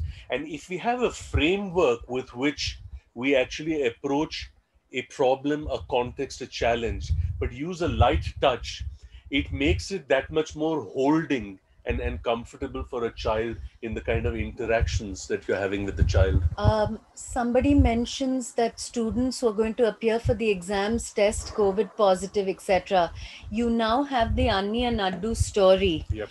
And you know how to manage children's anxieties about COVID. You remember what it says: if you get it, stay home, drink lots of warm liquids, eat well, watch your favorite cartoons, and relax. Because stress and immunity are also very related issues, as many of you, I believe, would be aware. The more stressed and worried you are, the poorer your immune system becomes, and the more vulnerable you become to any kind of infection. So the key is to relax and know that there are ways to contend with things when things happen. Easier said than done, of course, because we are surrounded right now, at least this week, by terrible news from around the country about oxygen supplies and shortages and hospital beds. But all the more reason then to say, if you follow the SMS ways, that the story talks about, if you have your daily routine, you stay home and find ways to keep healthy, these are ways in which we can prevent it in as much as possible, right?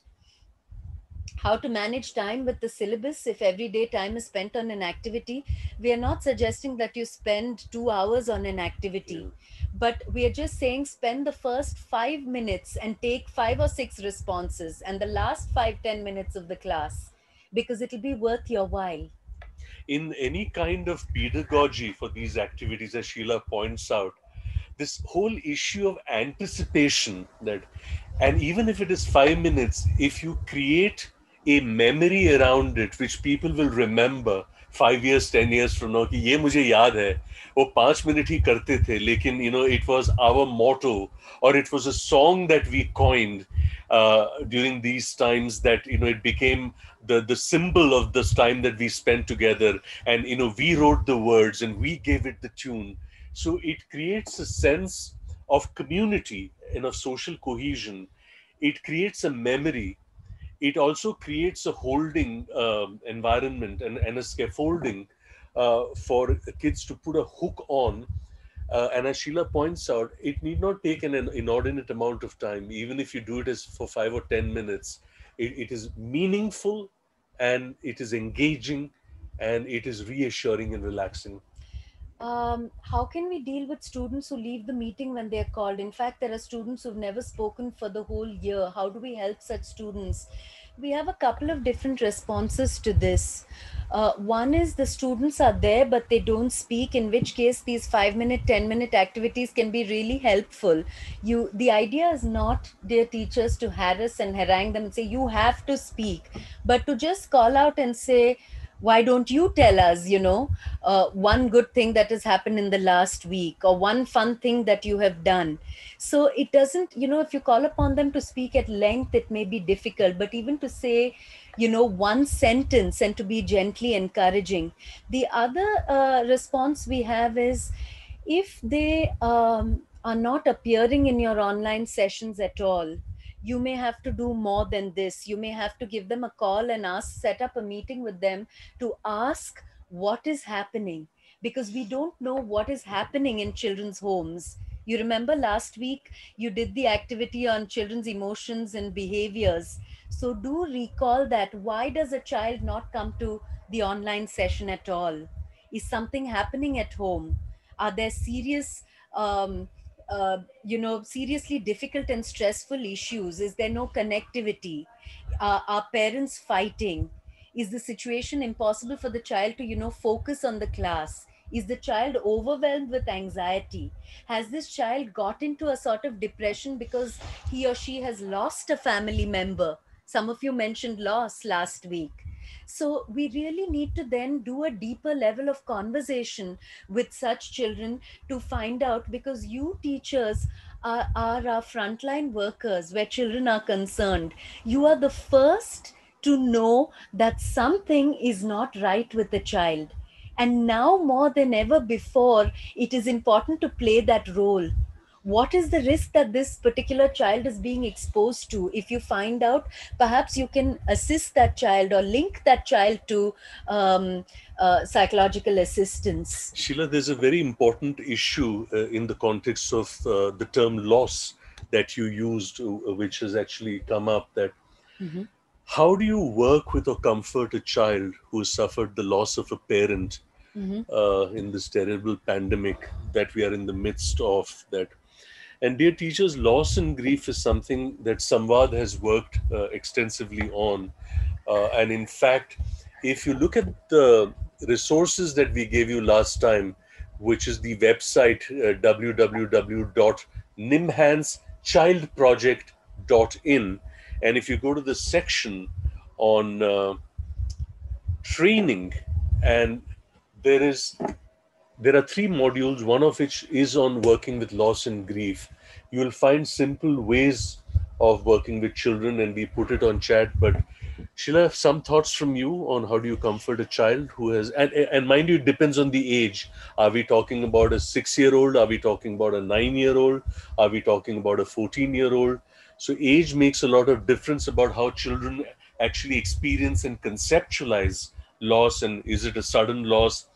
Is it a protracted kind of an experience that the child has had? Where young children are concerned, you would find a couple of stories on our website. There is one about Tariq and his fish. So how do you work with younger children on issues of loss? So you could actually use that story with children and talk about the idea of loss, and it has concepts about death, about how it's not your fault. It's very, very relevant, this story, especially in the COVID time, because it talks about a fish that died because of illness. There are big illnesses, there are small illnesses. Small illnesses are like when you have a cough and cold, and you take some medicine, you drink warm things, and you recover in a few days. You have bigger illnesses that last for many years in our lives. People who have diabetes and hypertension, issues like that, for which they need to take medicine every day to be able to keep their health. And then you have some sicknesses where doctors try their best and they're not able to cure the person, and then these people are not with us anymore. So to help them to distinguish also that not all illness and sickness is the same. Similarly, if you had to apply it to the COVID scenario, COVID does not affect everybody in the same way. People who are very old, because they're already weak and may have other illnesses, COVID, affects them in certain ways and they may not survive. People who already have illnesses of some kind, we don't know, and that's why they don't survive. So it's not true that everybody dies of COVID. It's important to give these messages when we talk about loss as well. And another type of response, of course, which is very critical, is um, to reassure children that you are there to support them, that you understand that it's a very difficult time, and that if they want to talk about the person they lost, could be a caregiver, it could be a friend, it could be a close relative, that you are there to listen and to comfort. Because dear teachers, there is no short answer, as we all know. Loss and grief are perhaps the most universal experiences, COVID or no COVID. We all have them in various ways. It's just that COVID has propelled the issue into, the forefront, and we really are confronted with it now. So to allow children a space, because many times we tell children in the context of loss, oh, that's okay, these things happen, you will forget, you need to focus on your future. One doesn't know whether these are really helpful responses. Are they even helpful to us as adults? And if not, how do we expect children to process some of these very complex issues? And therefore, the need to create a space just to listen and comfort, because children often don't have the space to share grief. And if you can create that, I think you would be making an enormous difference in their lives. I would just like to add to this, and just as loss and grief are universal experiences, they also are unique for that child, given the context of the child's age and the nature of loss and the person that the child lost and what that person meant to the child. And to allow, as Sheila pointed out, that child the space to articulate the experience that he or she has endured and gone through, and have the reassurance that it has been heard with respect, and responded to with a validation of the emotional essence that the narrative carries. That as a maths teacher, I have to create more interest as well as ensure that the drill work goes on properly. Any advice?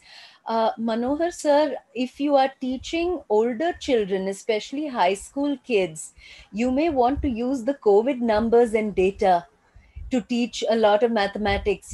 You may want to connect what is happening around children, which is why they're disinterested and preoccupied, to mathematical concepts. And that is life education. You're connecting what is happening around them to actually teach concepts, like whether they are graphs or numbers or problems. They can be about oxygen cylinders, they can be about hospital beds. You could use that kind of creativity possibly, so that children see things differently. What measures can be taken to remove the fear of pandemic from the minds of children? I think we've spent the last 2.5 hours looking at this, starting from the story itself. Yeah, and the issue also is not just removing the fear of the pandemic, but it's also putting other experiences, positive experiences, aspirational thoughts, plans, activities. So if consciousness is like a container in which fear of pandemic is one, it's like the basic laws of chemistry.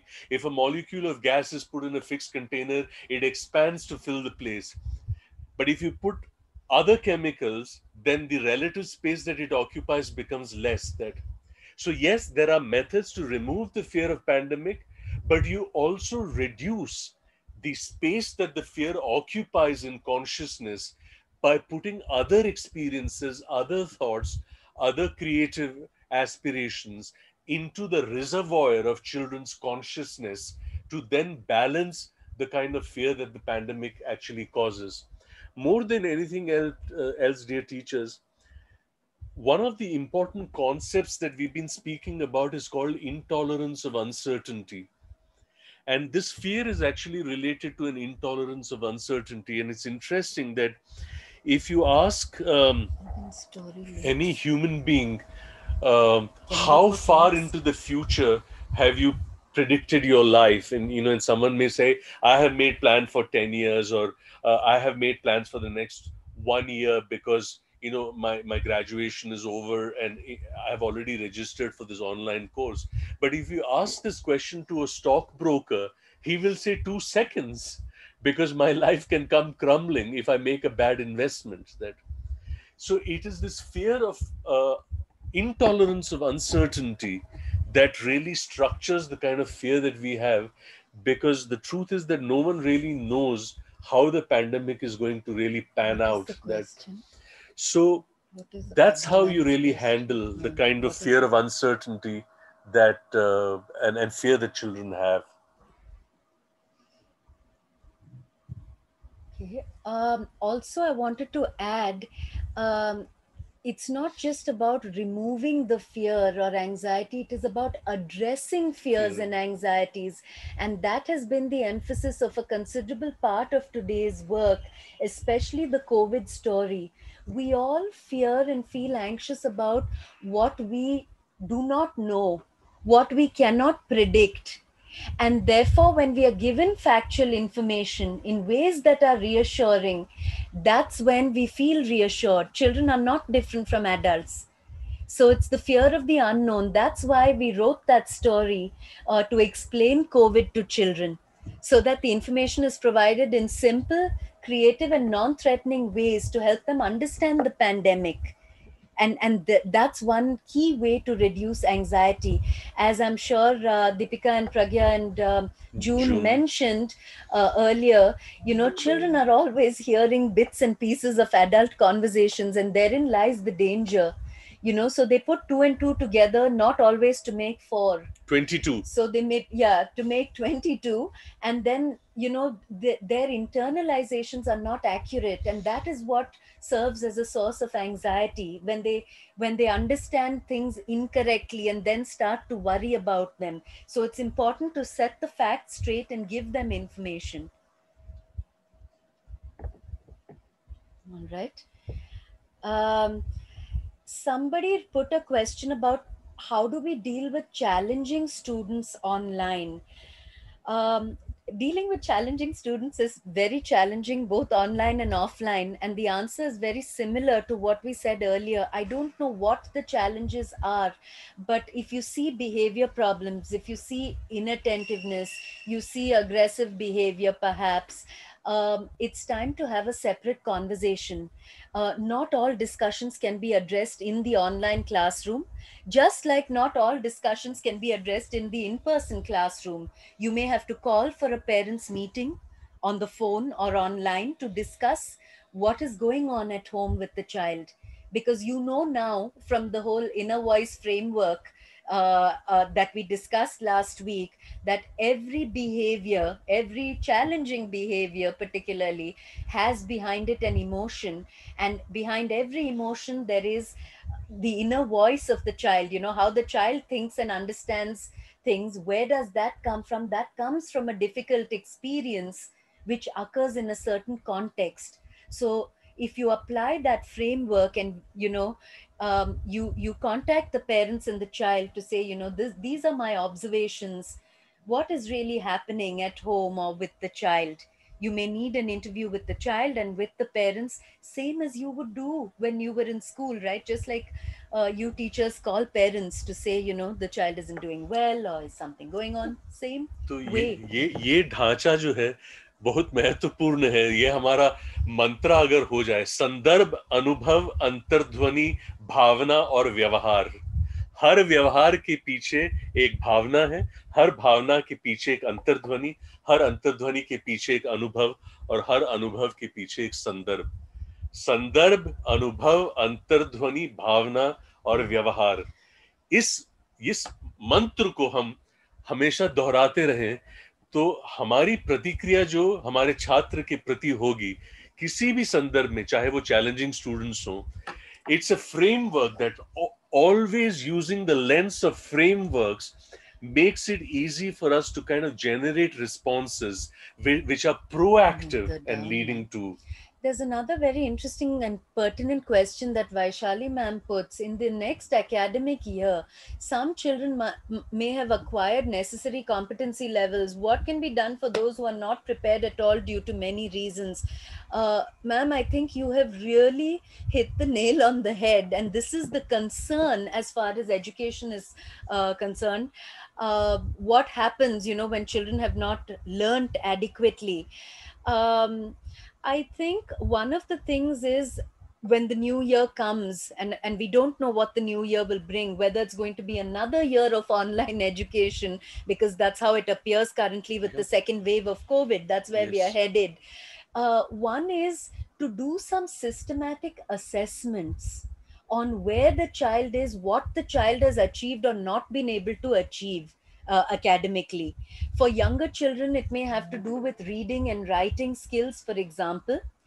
If looking at the level of deficit, depending on the level of deficit, one may decide whether to let the child continue at the higher level and provide the additional supports that are required, whether they're in the form of bridge classes, etc. We may have to consider those. The government already does a lot of these across the country. Even in pre-COVID times, we have what are called bridge classes to help children catch up.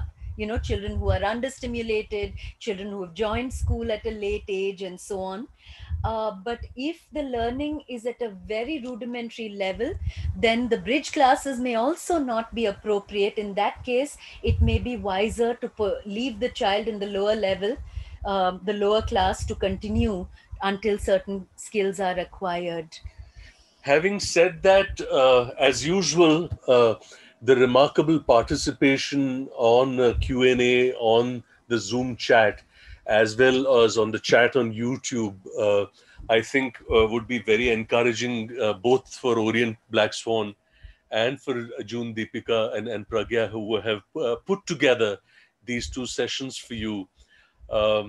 June, Deepika, and Pragya, our salute to you for what has been very engaging content, and to really set into motion an iteration which I hope will continue and reverberate through the education circles to really create a momentum and a movement as we navigate the challenges of COVID to address the mental health needs of children, where the education section and the education field is concerned. As I had said last time, we would like to put together a lot of these questions and subject them to a category analysis to see what kind of teacher concerns they represent, and perhaps sometime in the future, in the very near future, actually plan a session where we bring back to you what you actually put together in terms of your participation in these sessions, and carry this forward as a part of the iteration to this remarkable initiative that we have taken. Having said that, I will take leave from you, ladies and gentlemen, as I have another session to deal with. Thank you very much for your participation. And it is approaching 5:30 now, and I hand over to Orient BlackSwan to basically close the session. Over to you, friends, from Orient BlackSwan. And thank you very much, dear teachers, for your participation and your presence throughout these two sessions. Kavita ma'am, over to you. Thank you, sir.